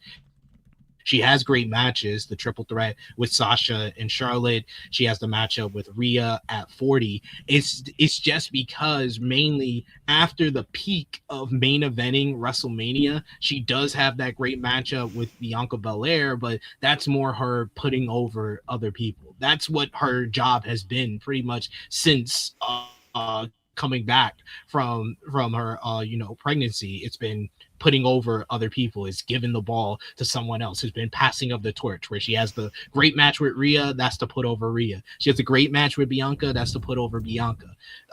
What was it? What was the other Mania matches? Oh, the six woman tag against Damage Control. It's kind of forgettable. It's her teaming up with Trish and Lita to get a win, but it's kind of forgettable matchup when you look at her resume. Really, last year, and I think the return last year. I think the last 2 years honestly hurt Becky too much. Kind of like this year hurt Charlotte a little bit in the overall grand scheme of things. Because this year Charlotte was not important in that match. Gear looked great, but she was not important in that match. In these past 2 years, the return last year was good, but short match, okay. This year, won the title, short match, build wasn't good. Those were, if you're going to argue moments, well, at least she won titles in back-to-back years type of thing, but it was secondary titles, and the match quality certainly wasn't anything to write home about. I disagree with this comment. Oh, Nutty saying, I think we're overreacting the Sunday match. It was good, but not good enough to count for all-time decision. You should count it because basically Sunday's matchup with Jade Cargill showed that Rhea Ripley is a floor raiser. Like the floor for that matchup could have been really bad. And I think a lot of us, because the build was not good whatsoever, had that at like, oh, this is at best, this is gonna be like a 3-star matchup. At worst, this could be the worst matchup of the whole entire weekend. And it wound up exceeding a lot of people's expectations. And it is by far, in my opinion, the best Jade Cargill WWE matchup. That counts for something. When you can give somebody their best matchup on the WrestleMania stage when the lights is on the brightest, and I'm gonna give Jade Cargill a bunch of credit because she stepped the hell up too. So yes, it showed that Rhea Ripley is a ring general, and that's something that, for all the great stuff that I can say about Bianca Belair, if she retired tomorrow, she's a top 5 North American women's wrestler of all time. She's in that top 5 conversation, and she still is. But the one thing that I can nitpick about Bianca Belair and her catalog, especially at WrestleMania, is that she's never been the ring general. She's never been the ring general. In all the classic matches that she's had on that stage, she's never been the ring general of any of those matches. I think you also have to look at it of it, like in WrestleMania totality, when it comes to like making the all-time decision. So they're saying like it shouldn't affect all-time decision. I mean, it should, because it's still part of their career. So why shouldn't it affect an all-time decision? It was the best women's match of the weekend. Oh, the bar was low coming out of night one, but it was still the best women's match of the weekend. Like if you think of WrestleMania 42 and you're like, oh, what was the women's match that you remember? Like it's gonna be Rhea and Jade. Like that factors into an all-time decision here. So yeah, it does influence all-time decision. It's kind of foolish to think otherwise. Elsewhere on the show, again, wrestling wise, since that allegedly happened on this show, Ethan Page made his debut. He was in-ring debut for main roster Raw. He was there backstage. Penta and Javon were talking. Javon's like, I'm coming after that title. Penta's like, Sarah Mato. And then Ethan Page walked up and was like, I'm also going after the title. And Adam Pearce introduced him as the newest member of Raw. Led to a match between Ethan and Javon. Good match. I put this out there on Twitter. I'll say this here because it's one of those little things that completely pops me. Javon Evans wearing a shirt, and I thought, like, all right, he's gonna get a match pit. I was like, he's Naito. He's Naito out here. Yeah, I was like, he's Kevin Nash at the Hall of Fame this year, and he's complaining about no catering and everything. And Javon's like wearing a shirt, like, yeah, I had catering, bitch, you didn't. That's why I got to put this shirt on right now. But it turns out there was a better reason for it. Yeah, he was covering the Kinesio tape. I was like, that is such a small little thing that I'm sure a lot of people do not care about. But the fact that like Javon gets this at 21 is like, oh, that's so good. Like so good. And yeah, Ethan Page. And the other part is, again, small little thing. It's not like Javon took the shirt off after like a big move or something to like fire up the crowd or whatever. It was Ethan Page ripped the shirt off to show the Kinesio tape. It's like, oh, that's why he was wearing that. Oh, okay. Small little thing. Maybe a lot of people, hopefully people get it. But if you don't, fine. If you do though, and you pay attention to those things, just to have the wherewithal to like do those things already is so good. Ethan Page that was my favorite part of the matchup. Yeah. Ethan Page gets the win. I think that was the right call. Rusev was there, kind of distracted Javon. Rusev attacked Javon after the match. Penta came in. Penta also got shit kicked out of him after Ethan Page shoved them off the top rope. And I guess Rusev's going after the IC title. Sure. That crowd could not give a damn about Rusev. Like, they didn't care. We don't care. That's what they keep telling WWE whenever Rusev is doing something. They be like, we don't care, dog. We don't care. We care about Penta. We care about Javon. We even care about Ego. We care about Ethan Page, but we don't care about you, dog. We don't care about you. So yeah, maybe we get Penta versus Rusev, or a four-way with all these guys, because Ethan Page also said in the backstage segment that he is going after the Intercontinental Championship. Like you said, Javon said he wants another shot at the Intercontinental Championship, so you can go either way with that. I would build it out a little bit longer than just blowing off the four-way, because you just did a six-way, so I don't know about doing the four-way, but we'll see. Yeah, I like it that they're building out a Intercontinental Championship division after they had one of the best matches of the weekend for WWE. And Sol Ruka, also main roster. She's wrestled on the main roster before, but now full time. You forgot is set up by the best theme song in WWE today. Trouble, trouble, well, that's me. That song Cherry is catchy. lips and bad energy. It's a god awful song. Say it twice and I'll give it to you all night. I'll be your bad, your bad advice. It's a god awful song, but I give Liv Morgan credit for the catchiness of it. Oh, it's a bop. It's Britney Spears coded. I mean, trouble, trouble, that's me. Cherry lips and bad energy. Say it once, say it twice, and I'll give it to you all night. I'll be your bad, your bad advice. Exactly. Power Driver had to say it twice. Yeah, say it once, say it twice, and I'll give it to you all night. I'll be your bad, your bad advice. Yeah, I didn't mention it because as much as the theme song has caught on with me, this promo wasn't good. Liv just like screaming into the mic that she's the greatest. I got tired of this after she did it after she won the Rumble, and now like it's just become her shtick. And like, no, this has got to stop. We gotta stop doing this.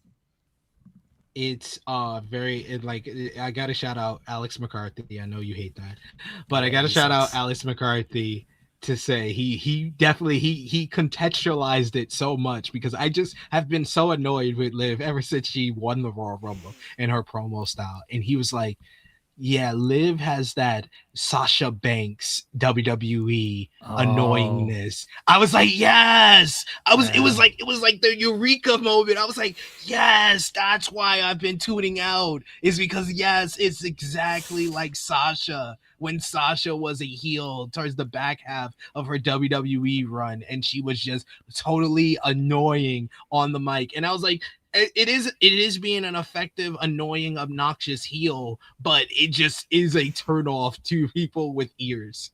Yeah. Just the screaming and everything. I give her credit for how long she held the all. Like, good on her for doing that. But yeah, it wasn't good. Wasn't good. And Sol Ruka came out, confronted her, and set up a match. Look, I kind of thought this was the best match of the show. It was. It was. Okay. I didn't know if that was a hot take or not. Like, I thought this was the best match of the show. It wasn't even close. And it wasn't like this was like a 5-star, even like a 4-star match. I think is being way generous, but this was by far the best matchup on the show. Like, it was a great showcase for Sol Ruka. Sol Ruka was awesome in this matchup. The handspring out of the Oblivion, the step up moonsault to the outside. She was awesome in this matchup. Really displayed what makes her, and what I've been calling her for years, is the female RVD. She's got that energy, that surfer character mixed Kalani with Jordan's so mad now. Sorry, Kalani. But yeah, she just is so fluid in the ring. She can do stuff that no other woman on the roster can do. They worked really well together. Yeah. I thought it was a really good match, and Zarya came out to help Liv effectively, and because they're doing Zarya and Sol Ruka tonight on NXT Revenge Week 2. Last woman standing. I mean, I assume Zarya wins, and then yes, she continues on NXT. Because commentary did confirm she's now part of the Raw roster. Yeah, I will make my usual complaint when it comes to call-ups. And at least with the last little batch, it was a little bit better as far as it was a little bit better as far as, hey, we got Oba on there and everything, and Oba was winning and he relinquished the title. My complaint is that why are we calling up these losers? Ethan Page lost last week. Why do they want him? Shouldn't they want Tony D'Angelo? Yes. No, you leave the territory. You leave the territory on your back. Quit calling up losers. I think the real nitpick is I actually prefer this type of call up in comparison to the Oba and Javon, where they are going like back and forth to each show. And I was like, so these guys are bad decision makers because they can't decide which brand they want to be on, or these GMs are awful and they can't convince them to sign on the dotted line until a month after they've already been on the roster. I don't like that. That's just way too confusing, seeing people on either brand that jumping in between brands. That's what people complain about all the time, but they never complain about it with the NXT call-ups. But I like the fact that they let you know right off the bat, Solrook is on Raw, Ethan Page the newest star on Raw. They even announced Joe Hendry later on in the show. He's going to be on Raw. So I like that. And now we know probably on SmackDown, they'll get 2 to 3 people from NXT as well. Quit calling up losers. Call up people who win matches. You go out on your back. It's the right way to do business. Finn Balor beat JD McDonough, and for some reason this shit's continuing. Who could possibly care?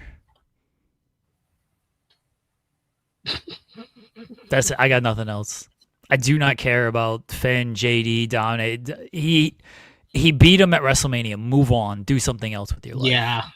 Yeah, it's like it's one of these angles where I'm fine with Stephanie Vaquera going back after the WWE Women's World Championship with Liv Morgan, but we got to draw the line at Dom and Finn. Like he beat him as the Demon. Where is there to go after he beats him as the Demon? Yeah. Maybe he shouldn't have been the Demon. Maybe he should have just beat him as Finn Balor, and then you can make him the Demon. Like, it just is so. What are we doing? What are we doing? Why is he still feuding with him? And like on this show, if this matchup would have been given time to actually have them have the great matchup like they did back at NXT UK in Blackpool, this would have been like a great episode of Monday Night Raw, and a great even on a Raw after Mania scale, it would have been a great episode. But that's why I have the underwhelmed Mania for my headline, is because I was kind of underwhelmed by this show, and this was like the essence of it. This matchup, when it on paper, it should have been a great matchup. Got 7 minutes, and it was just Finn took the heat. Then he made a comeback. He got the win. It was a regular WWE TV match, and then they deflated me even further by continuing the Dom and Finn feud. It's like, why? Yeah, really? Why? Don't care. Roman Reigns comes out. He's with the Usos because the Usos were there, Gorilla. And I immediately was just like, hell yeah. Bloodline lore fully back here. Let's get the Usos. We've never been so bad. We got the head of the table thing. I didn't get to talk about that. That was one of my favorite moments of night 2 of WrestleMania, is when they did the whole intro with the people playing the instruments and the lady singing, and it's the I Am Greatness theme. And then it went into head of the table theme. I was like, yo, I literally had no plans, Jeremy, of getting on the True Hill Heat watch party for WrestleMania night 2. I jumped on there. As soon as head of the table hit, I was like, I gotta be on here. We so back. We never been so back. Oh, head of the table. It is the superior theme. It's the greatest Roman Reigns theme of his career, and I'm so glad it's back. We've never been more back. Bloodline lore back, baby. Yes. And Roman Reigns, let me just say, man, we've seen a lot of like people who put over their people in wrestling. Like Hulk Hogan got Brutus Beefcake several different jobs. He got the Nasty Boys several different jobs. Will Ospreay does it on a certain level as well with what he's done throughout his career, whether it be Callum Newman in New Japan, Kyle Fletcher in AEW. Ric Flair used to do it with his people, with the Arn Andersons of the world. He loved Sting. He put him over. Lex Luger, Barry Windham. We've seen it all. No one has gone hard for his family, though, more than Roman Reigns in the history of this wrestling business. There's been a lot of wrestling families. Like Fritz Von Erich is probably the only one that comes close to Roman Reigns with putting on the family. More than one royal family. Yeah, there's more than one royal family. Dusty Rhodes never did this for Dustin. He never put over Dustin like this. Like Roman Reigns is always, if he got a title, it's always going to be defended against family. It's always going to be defended. He started off a 1,000-day, 1,300-day reign. He started it out with who? Jey Uso as his first challenger, and he spent the next 1,000 days trying to establish Jey Uso as a single star. And he said, "I'm a champion for the first time in 2 years. I'm facing my cousin. F all this Raw SmackDown nonsense. He's on SmackDown. Bring him over to Raw. I'm facing my cousin." He let Jey Uso was the first dude to pin him. He's like, no. That first loss ain't coming against Cody at WrestleMania. We ain't doing that. Nah. The first time you see me getting pinned, I ain't losing the title to Jay, but Jay can pin me in this tag team match. Rules. I'm sorry. He's the most hilarious. If you really think about it, this whole weekend, that's what I said when I did the MVP for WrestleMania weekend. It's Roman Reigns. LVP is Cody Rhodes because Cody Charles. Wait, Cody. The report. Allegedly, Roman and Cody was the plan. And Cody and Roman couldn't agree on who's going to win, mainly because Roman wanted to win, Cody didn't want to lose. And then Cody puts on this stinker with Randy Orton on night one. And then Roman has an all-time classic with CM Punk. So not only is Roman moving past you and getting back into the top position, he also helps Punk get past you as well, because you're probably going to drop the title to Punk. This is an all-time fumble. I love Cody. Cody is so good. He deserves to be a top star, deserves to be a main eventer. He's done so much good in WWE. He's been a great babyface, but this is one of the all-time fumbles that I've ever seen for a WrestleMania weekend. It really is. It just really is. Roman rules. Roman absolutely rules. I love. Just as the Usos there, like, yeah, just come on out with me. Let's do this all over again. It's like, I miss this. Miss you guys being here. It ain't gotta be, you serve me and everything. Like, no, I want you guys next to me. We're blood. And Jimmy's just like, yeah. Then the twos, we the ones. We all back. Let's acknowledge out here. When Jacob Fatu's music hit, I was excited for Jacob Fatu. I was like, you know what, this is fresh. And I'm just like, oh, hell yeah. Roman's just like, who's family that I can work with? We brought Solo up to this level. Oh, let's get Jacob. And let's get Jacob up to this level.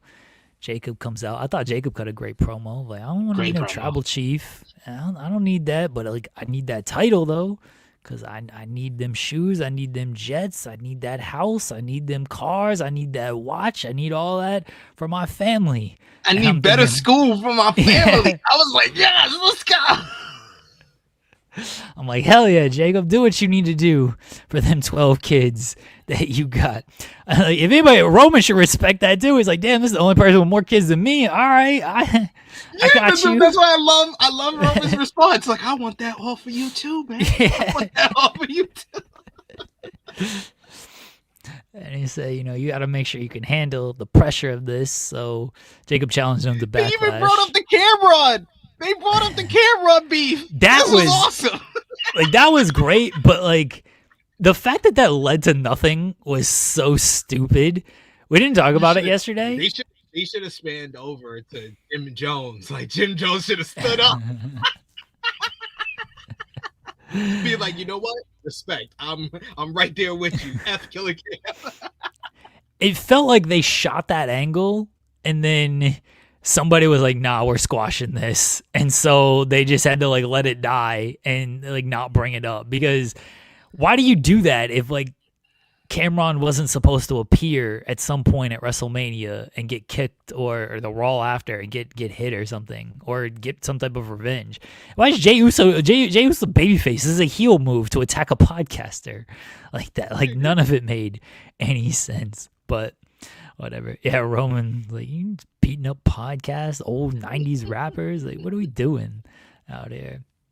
And Jacob comes out. He says he needs everything. Roman's like, all right, can you handle the title, or you got to acknowledge me, and we'll see next week. Think about it for a week, and then we'll talk. And I'm like, hell yeah, you know what's gonna happen here at the top of the mountain.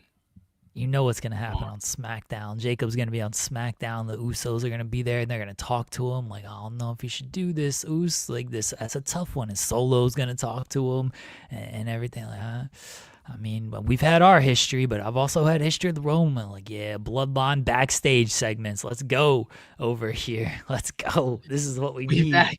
We never been more back. We never been more back, baby. I love the Roman just immediately working with his family on stuff. I will say this for you mentioned of Roman and him like uplifting his friends and family and stuff to the level he gets them to.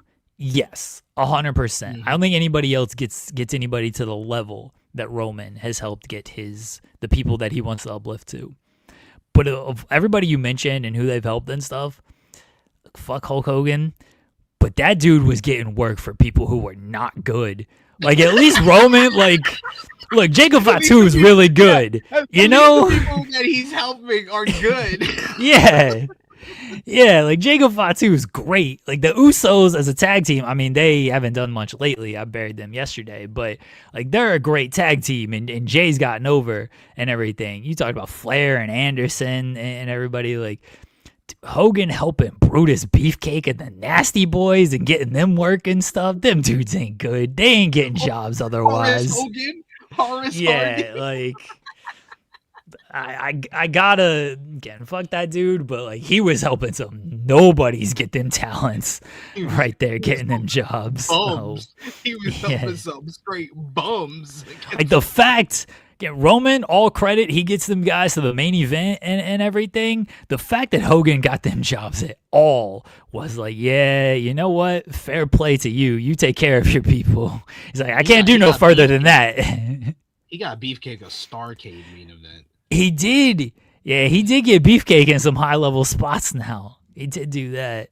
I mean, he got Big Show, his job. He saw that dude. He's like, a big dude for me to work? Okay, let's do this. So, yeah, Hogan made sure his people got some work. So I gotta give him credit for that. Got them TNA jobs. Like, them dudes didn't deserve no TNA jobs. Bringing in the Nasty Boys to TNA. Because Hulk's like, we gotta have knobs and sags around, brother. Like, what? Get out of here with that. We need those ties. These are the type of guys we really need, brother. Yeah, Hogan took care of his people, man. He really did. He really did. That was Raw, everybody. That was Raw.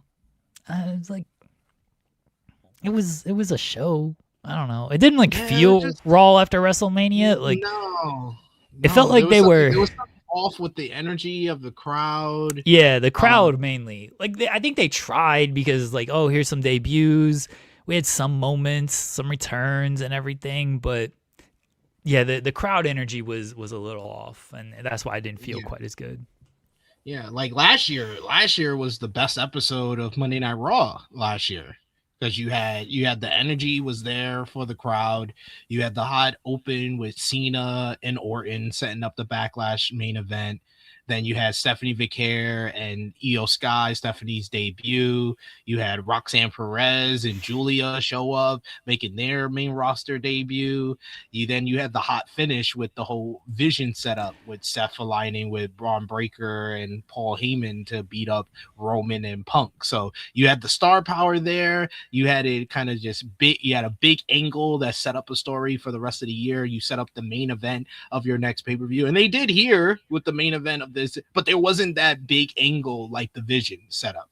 So I think that hurt it, and it felt very similar to WrestleMania 40 the Raw after WrestleMania 40, which was kind of a nothing show other than the one segment that gets referenced still is the Cody and Rock thing that went nowhere with the watch. Yeah. Yeah, that ruled. I think the lack of the big moment at the end is kind of what it was. Again, Jacob confronting Roman, like that was cool, and it was a good segment.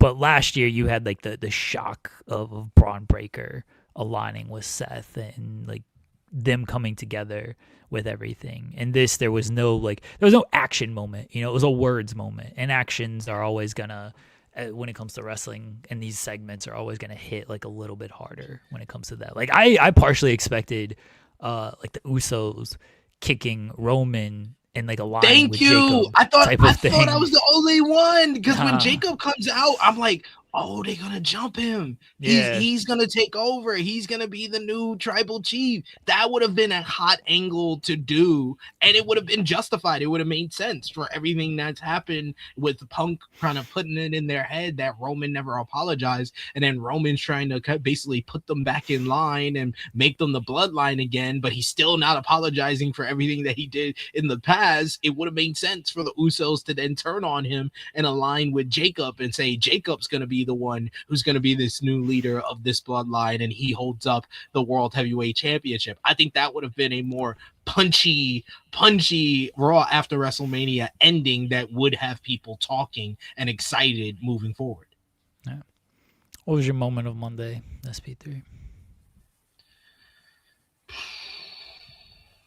Trouble, that's me. Cherry lips and bad energy. Say it once, say it twice, and I'll give it to you all night. I'll be your bad advice.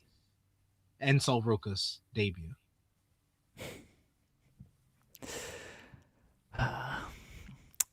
Mine was Roman Reigns. Just the fact that he's the champion again, back on Raw, back in the main event segments, back with the Usos, back helping up his family. The greatest to do it of this generation. We got to acknowledge the tribal chief. We the ones. The greatest family man in the history of pro wrestling. And basically what I've realized after last night is that whenever Vince was in trouble or couldn't come up with something creatively, what would he do? Let's do McMahon family drama. And Triple H has his own. Triple H has basically said, bloodline drama. Let's do bloodline drama. That's his move. Whenever he runs out of things creatively, it's always fallback. Bloodline drama. Roman said it. Roman said it at Rumble. He's like, I gave y'all 2 years. Y'all didn't do shit. Guess what? I'm back. This is what we doing. We're going right back. And Triple H is like, all right, what am I supposed to do about this? He was like, I couldn't come up with anything. I'm sorry, guys. We got to listen to Roman. We're at the behest of Roman now. I see people mad about it online. I saw people mad about it in the chat. It's just like, if y'all boy, because most of the people that are mad about it are also Triple H guys that like Triple H. It's like, maybe he needs to be better. Maybe he should do better at his job. How about that? Yeah. NBA playoffs are underway. So real quickly, a couple of super chats. Volib says, looks like Paul found a few more bullets and that Mag's still screaming bloodline and emptying the clip. Yep. Bloodline lore. And Darius saying, Jacob hit Roman with the King Kilo. Yeah, but nah. Perfect. And Dusty's smirking revenge. I like that. That's a very good profile with the name there, Dusty's. Yeah. There's a bit of levity. Did y'all see the Don't Blink fan challenge at the Cavs game last night? Seems like something Jeremy would be weirdly good at. So I don't know if you saw this, SP3. They take like a leaf blower and they like put it up to your face, and like you can't like blink or like move away effectively. Like you can blink a little bit because it's very tough not to blink, but like once you move your face away, like that's it. You're done. This one dude who looks like a robot, He's got like full on Cavs gear, and like I thought it was a plant because like he's so decked out. He's got like this like top hat, like Cavs top hat and everything. I appreciate his regalia. Like he kills it on this, and then the other people immediately get destroyed. I don't know if I'd be good at that. I mean, maybe. I mean, it's whatever. I don't know. Maybe I'll go to a Cavs game and see if I can get picked for it. Cavs are only 45 minutes away. Yeah. Yeah, you're right there. Yeah. Oh, Tony Khan would kill at this. I don't know. Like Tony would be great at it. Like if it's just like straight up, but like I don't know if Tony wants like a leaf blower going into his face. You know, like that. Nah. Yeah, that might be tough. My wife's not around, so I can make a terrible suggestion that'll get me in trouble. I don't know if I have a leaf blower, but I'm sure like a neighbor or something does. Maybe I can borrow it and we can do this bit. Yeah. Maybe I can ITW leaf blower challenge. Yeah. We'll see. Leaf blower challenge. Yeah. We'll see. Oh, never mind. She's watching apparently. She just immediately. I got the message. Yeah. She's like, nah. It's like, how about no? That's not the worst idea I've ever come up with, you know? Like, it's just like, let me put, what about like, maybe a hair dryer? I think like a hair dryer has kind of like the same effect, you know? Like, it's not as powerful. But similar effect there. It might be too hot. Hair dryer might be too hot to like do that. I don't know. We'll see. We'll see what we can come up with here.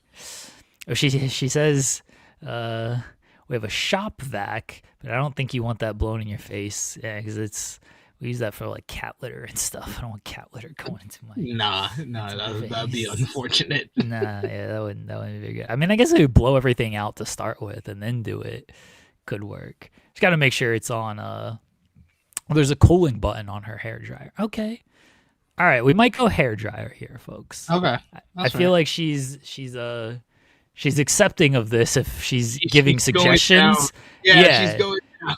Yeah, she didn't immediately shoot that down of like, no, we're not doing any of this. The fact that she's like, I have a cooling option on my hair dryer makes me believe like okay. We can go with this one. Yeah, we can do this. Plus, well, she's trying to protect me. She's trying to protect me when it comes to this because I don't protect myself. That's for certain. I do not protect myself at all. NBA. Okay, she says we can do this. All right, so hair dryer. I don't know when we'll do it. Okay, easy one because this will likely happen. If the Cavs make it out of the first round, they're up 2-0. I don't see why they wouldn't make it out of the first round. If they make it out of the first round, this will be the punishment, the reward. I don't know, but this is the bet effectively. If they get out of the first round, so we'll do it. We'll do it that way. Yeah, she said every time I leave, there's nonsense. Yeah, I know she's not here, so I'm like, all right, what kind of dumb shit can I do now? I gotta have a babysitter. You know what I mean? Like 36 and gotta have a babysitter. I think I'm 36. I don't know how old I am. Seems about right. Yeah, I gotta have a babysitter. You were born the same year as me, so you're not 36. Yeah. Oh, I haven't had my birthday this year. So. Me either. Okay. All right. Okay. Nah. My wife says I'm 37. Is she calling me old? You are. Yeah, you are. Am I 37? Yeah, you're 37. Fuck. If I'm 37, you're 37. Oh, shit. That sucks. Can I go back to being 36? Is that a thing?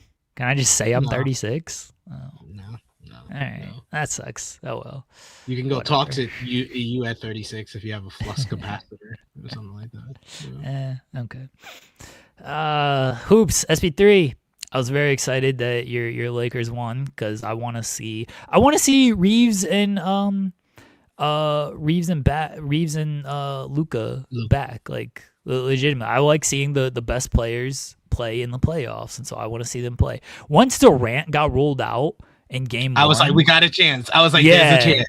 Yeah, I said the same thing. I was texting Sammer. I was like, I'm actually more excited for this game now because I think the Lakers can actually win this because like Houston, like they're a good team, but their offense is trash. They're so flawed. They are flawed. They're flawed, and like their offense isn't good with Kevin Durant. So you take away Kevin Durant, I was like, I don't know how they're going to score. I don't think the Lakers' defense is great or anything, but I just don't think they're good, like offensively.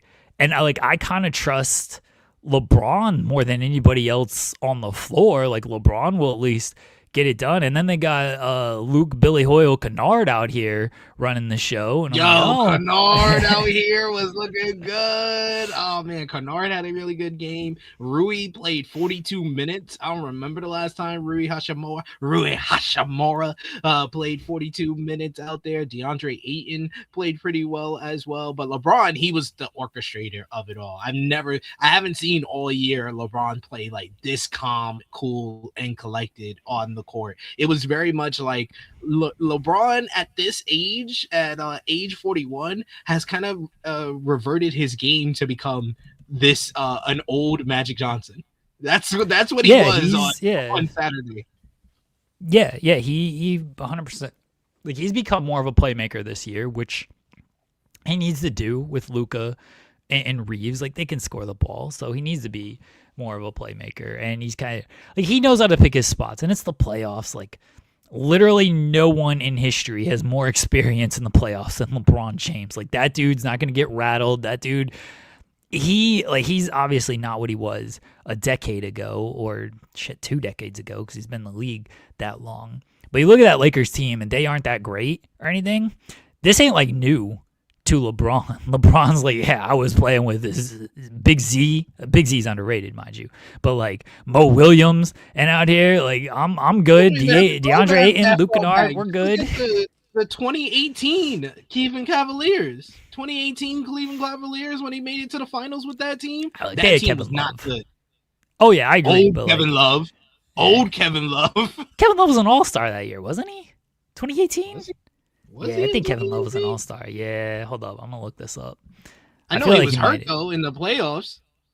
Yeah, he was an all-star in 2018. So Kevin Love went old. He was 29. We can't call Kevin Love old at 29. I mean, it was like he was playing like he was old in the playoffs. And Kevin Love had some years still left in him. I mean, that team wasn't good, mind you. It wasn't. Like I think Kevin Love was still good, but overall, like the surrounding pieces. Now go back to those early Cleveland teams, though. Those teams that he drugged to the Eastern Conference Finals and the final, like that Cleveland team that he took to the finals against the Spurs. There ain't even like a Hall of Good player on that squad, much less like a Hall of Fame player. Like Ilgauskas is probably the closest. I think Ilgauskas is like still good. Getting a double, but in the postseason, he only averaged 15 points. 15 points on 39% from the field. Yeah, he was not good. He was not good in the playoffs. Is Kevin Love? Yeah, that's Kevin Love's stats. Okay. He was still averaging. He was still a good rebounder. He was averaging 10 rebounds, but he was averaging 15 points on 39% from the field. He was not good in that playoffs. Yeah, he didn't play well. He didn't play well in those playoffs for sure. But like he was still on paper good, and he had a good regular season. Like he didn't play well in the playoffs. Okay, again, this Cleveland team that he dragged to the finals, though, like this. Oh yeah, that's probably worse. You're probably right. Yeah. Yeah. I don't even think it's close. Booby Gibson was probably the best player outside. He was a rookie. He was a rookie. I ain't giving him that much credit. Oh, like, Mo Williams. Was it Mo Williams? Yeah, Mo Williams was good. Yeah, I mean Mo Williams is probably was Mo Williams even on this team? I don't think this is a Mo Williams team. Nah, this was. Oh, I'm gonna look this up. Okay, here. All right. Larry Hughes was probably the second best player on this team. Larry Hughes and Drew Gooden and Ilgauskas. This team was trash. Yeah, man. Mo Williams went there in 2008. Yeah, 2 years this later. team was trash. Like this team went to the final. They beat the Pistons in the Eastern Conference Finals. Yeah, they came back from that like 20-point deficit in that Game 6. Yeah, I mean they got smoked in the finals by the Spurs, which fair, but like this team should have never even been in the finals, honestly.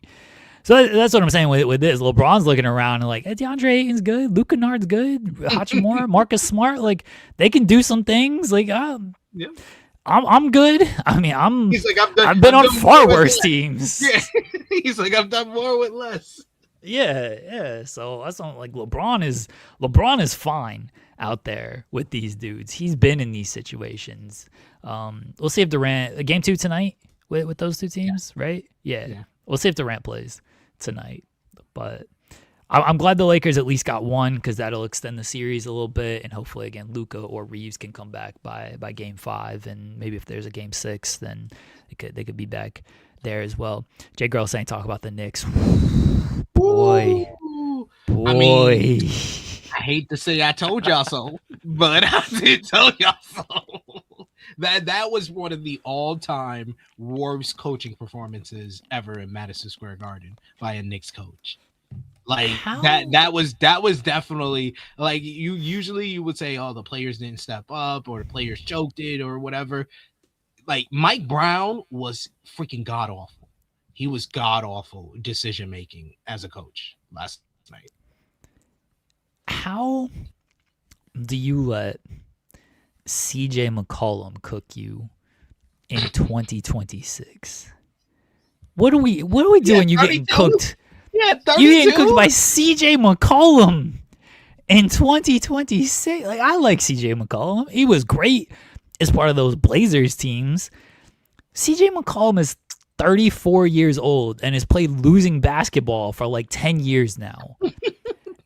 How are you letting this dude cook you in 2026? What are we doing out here, New York? He was looking for Jalen Brunson the entire time. He's like, "Where's this dude at? Mm-hmm. Let me get his ass." What did I say? Let me get his ass. Dudes don't play no D. I've been telling y'all the whole year.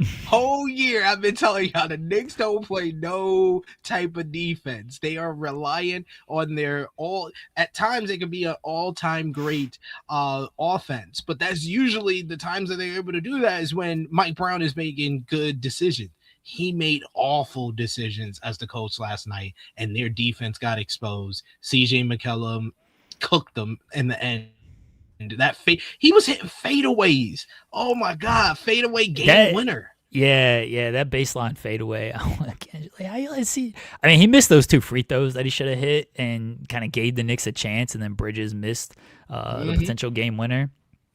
But still, they had like an 11-point lead or something with like 2 minutes to go. So the fact that he was even that close of a game is it shouldn't have come down to that anyway. That that McCollum could have just hit those 2 free throws. But I can't believe how much CJ McCollum. Like, I looked at the score because I was watching Raw and I had hockey on because one of the games went to overtime, and so I had my eyes on that. I was looking at the score, and I was just like, oh, okay, yeah, the Knicks are up in the 4th. Like, they probably got this. And then I saw, like, oh, here come the Hawks. I was like, all right, I got to turn this on now. Like, I don't trust the Knicks. Do I really think the Knicks are about to hold on this lead? Absolutely not. No. So once I saw, like, here come the Hawks, and they cut it to, like, 6, I think it was, I turned it on. I was like, oh, man. Oh, how they going to let CJ McCollum do this to him? What are we doing out here? Y'all can't get a stop. Y'all can't get a bucket. Come on now. Yeah, that was a good win for the Hawks. I mean, we talked about it. Like, it felt like if anybody in the East, they could pull an upset, and it's 1-1. The Magic might pull the upset because I don't know how they beat the Pistons. Yeah, that was a shocker on what was that, Sunday night? Like, that was a big one. I was like, I counted the Magic out after they lost to the Sixers, but they came through and they played the Pistons, and Pistons showed that their youth and inexperience can come back to haunt them. Yeah, I mean, I can't even chalk this up to youth and inexperience because I thought that last year was kind of their youth and experience year because they were out in the first round, but they were an underdog against the Knicks. They played the Knicks well. They had their chances to beat the Knicks, honestly. And then, the Knicks went to the Eastern Conference Finals, so the Knicks were a good team last year. I thought last year was the learning experience for the Pistons. And then they played great all regular season. They were the 1 seed basically the entire season in the Eastern Conference. So I was like, yeah, they took their lump last year. They'll be fine this year. Oh, I didn't think they were gonna make it to the finals, but it wouldn't have been too shocking if they did. They definitely can't be losing round 1 against the Magic, though. Like, I think the Pistons will win this series. Don't get me wrong. I don't think the Magic are playing that well the rest of the series. But hey, I didn't expect the Magic to beat the Hornets, and they smacked the Hornets. So yeah, the Hornets. like we talked about it. Like it would be the most Hornets thing ever to like win that game and then just like lose to this dysfunctional Magic team, and that's exactly what happened. So That's exactly what that happened. that ain't shocking. Like to 31 me. too. God Yeah, damn. yeah, and, yeah. But that was one thing that got me on the Pistons game from Pistons fans, which y'all can't be making these excuses, Pistons fans. But some of the fans, and it might have even been like a beat writer of like, oh, it's not fair that the 1 seed doesn't know their opponent until 2 days before the game, so they can't scout and everything. But they literally, the NBA literally puts all the one versus 8 and 2 versus 7 games on the second day of the playoff starting. Like you can't control that. At least he's giving you the 1 day. Like he usually, like in past years, it would have some mixture of the matchups on the first day of the playoffs, but they put all the one and 2 seeds against those teams on the second day at the very least. Well, I do think because right now the play-in is Tuesday, Wednesday, day off on Thursday, and then the 8 seed gets decided on Friday, and then those teams open on Sunday. I do think you end the regular season on the Saturday instead of the Sunday because they completely take Saturday off because like everybody kind of plays on Friday. I would end the regular season on Saturday, start the play-ins on Monday, and same pattern. 8 seed game is on Thursday. Have some game, open the series on Friday. I think they like the Saturday opening, but have a Friday night like singular game, prime time, because it's not like there's football on or anything this time of year. Like you get single day Friday night because hockey playoffs open this weekend as well. There was nothing on Friday night this past weekend, like nothing. So have a solo game on Friday, have some games on Saturday, 1 seed opens on Sunday. That'll give you 2 days, but let's be honest about this. You're the 1 seed.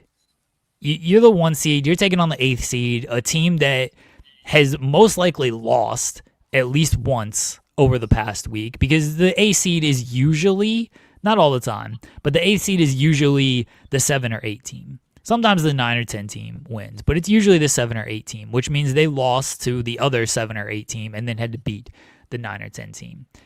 You should be beating this team. They had to play games.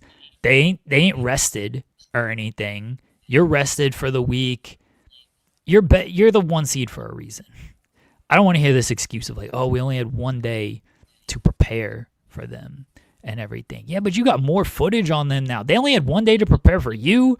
They were worried about Charlotte for Friday. They weren't looking at like, oh, well, if we win, now we got to play Detroit. Let's look and see what we got to do against Detroit. You can't overlook when you're not even in the playoffs out there. So they only got 1 day to prepare for you. And I really don't want to hear it because, I don't know, maybe it's because my team is like good. We smacked our AC by 35 points in the first game. So you didn't hear us complaining about, oh, we only have 1 day to prepare for the Phoenix Suns. Like, we look pretty prepared for the Phoenix Suns in game 1. I don't know. So maybe you should figure that shit out and look better prepared. It's a terrible, terrible excuse, though. But we only have 1 day to prepare. And just win that game. How about that? Just win that game. At the very least, just win that game, and then you have no excuses. Oh, we only had 1 day to prepare and all of that. That's a BS excuse. Like Pistons, just play better. Just play better. Come back in game 2 and play a little bit more than that. But we also got to we talked about the Knicks losing that game last night. How about them Denver Nuggets, y'all? Denver Nuggets, y'all. Yeah. Ah, man. You don't know the smile on my face because I watched just the second half of that game when I woke up and I was like, oh, this is beautiful to watch. Jokic just missing shot after shot after shot down the stretch. I was just like, Rudy Gobert, come on, man. He will go down as one of the greatest defensive players of this era, of this generation. He was the MVP for the Minnesota Timberwolves last night.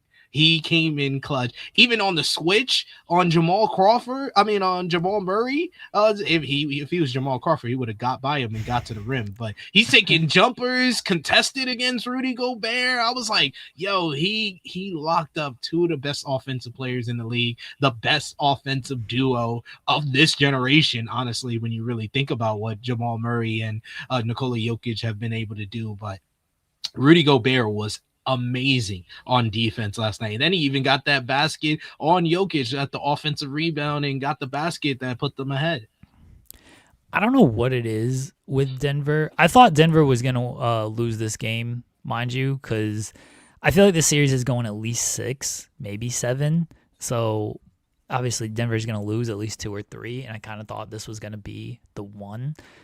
I don't know what it is with Denver and them like blowing these leads. It's becoming a concern, I would think, if you're a Denver fan, because you blew the series against Minnesota a couple years ago when you should have won that game 7 easily. And you were up 3-2 in the series, and they lost that. They didn't really have too many leads against OKC, but all year they've played kind of poorly. They did have a lead in Game 4 going into the fourth quarter, and OKC came back. But all year they've kind of played poorly in the clutch. And I think part of it is their defense is just not good. Did you see Jaden McDaniels' comment after the game? No, I didn't see it. Oh, okay. Hold on. I don't want to misquote Jaden McDaniels. So his delivery was so good. I can't do it justice because the delivery is so good. And so he's like, oh, what worked for you guys offensively? And he's like, go at Jokic, Jamal, all the bad defenders, Tim Hardaway, Cam Johnson, Aaron Gordon, their whole team. And the reporter's like, so they're all bad defenders? And he's like, yeah, they're all bad defenders. It's so good. Like, he's so deadpan on this. I'm like, all right, fair. You know what? I mean, the way they were playing defense last night, I can't really say he's wrong out here. Yo, like that's the whole thing. Like, they have an all-timer offense, but they have some liabilities on defense. They're not the numbers say that they're at least a good defense, but when you really come down to it, especially in those type of situations, it never turns out to be that way. I think part of their issue is like they gotta expend so much energy on offense. And look, their offense is great. Like, they do make it look very effortless. But it feels like they gotta score every single time down because they give up a bucket every single time down. So, and it just feels like they run out of gas in those fourth quarters because they've spent so much energy just keeping up and then, building a lead or something. I still think they win this series. Don't get me wrong. I think they're a better team, but it is probably a little concerning that they keep blowing these leads. If you're a Denver fan, we'll see though. Again, I think that series is going 6 or 7. Boston easily defeated the Sixers. The Cavs are up 2-0. Those games haven't really been all that competitive. Maybe if Toronto gets Emmanuel quickly back, like, they can take a game, but it's clear that the Cavs are just a better team. Their best player, Evan Mobley's been outplaying Scotty Barnes in those first 2 games. Like, he's really showing what made him Defensive Player of the Year last year. So yeah, it's not looking good for the Raptors. It's not looking good for the Sixers unless they get Joel Embiid back. I don't think they have a shot of winning more than 1 game in that series. So we see. I think I already said that y'all gonna sweep, and this was before I knew it was gonna be the Phoenix Suns. So yeah, I think y'all gonna win that one. Like, I feel like we're gonna sweep them.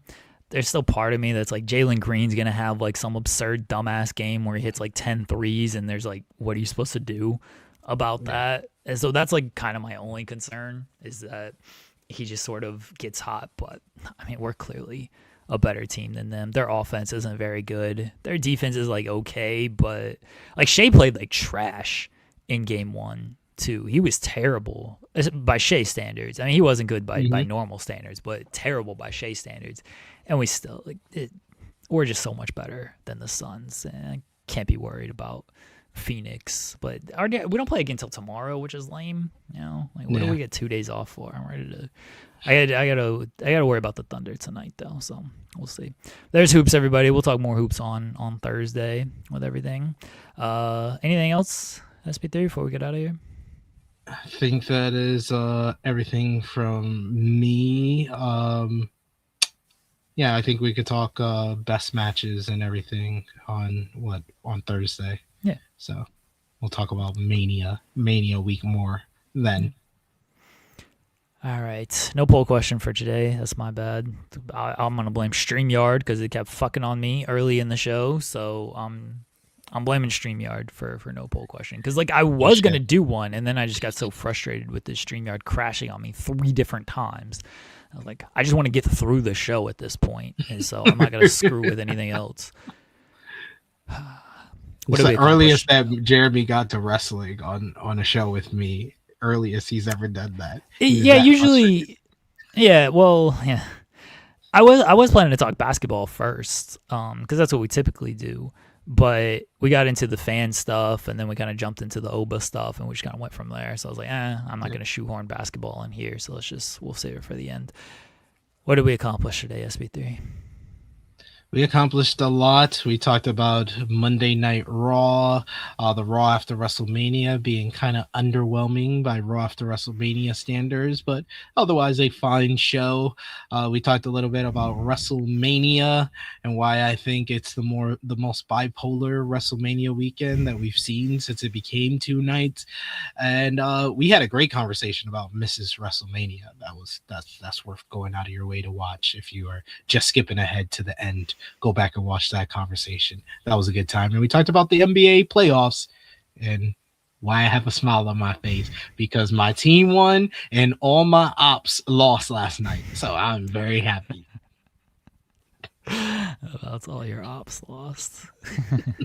Nah, I respect it. I think the biggest thing we accomplished today is don't be fucking weird.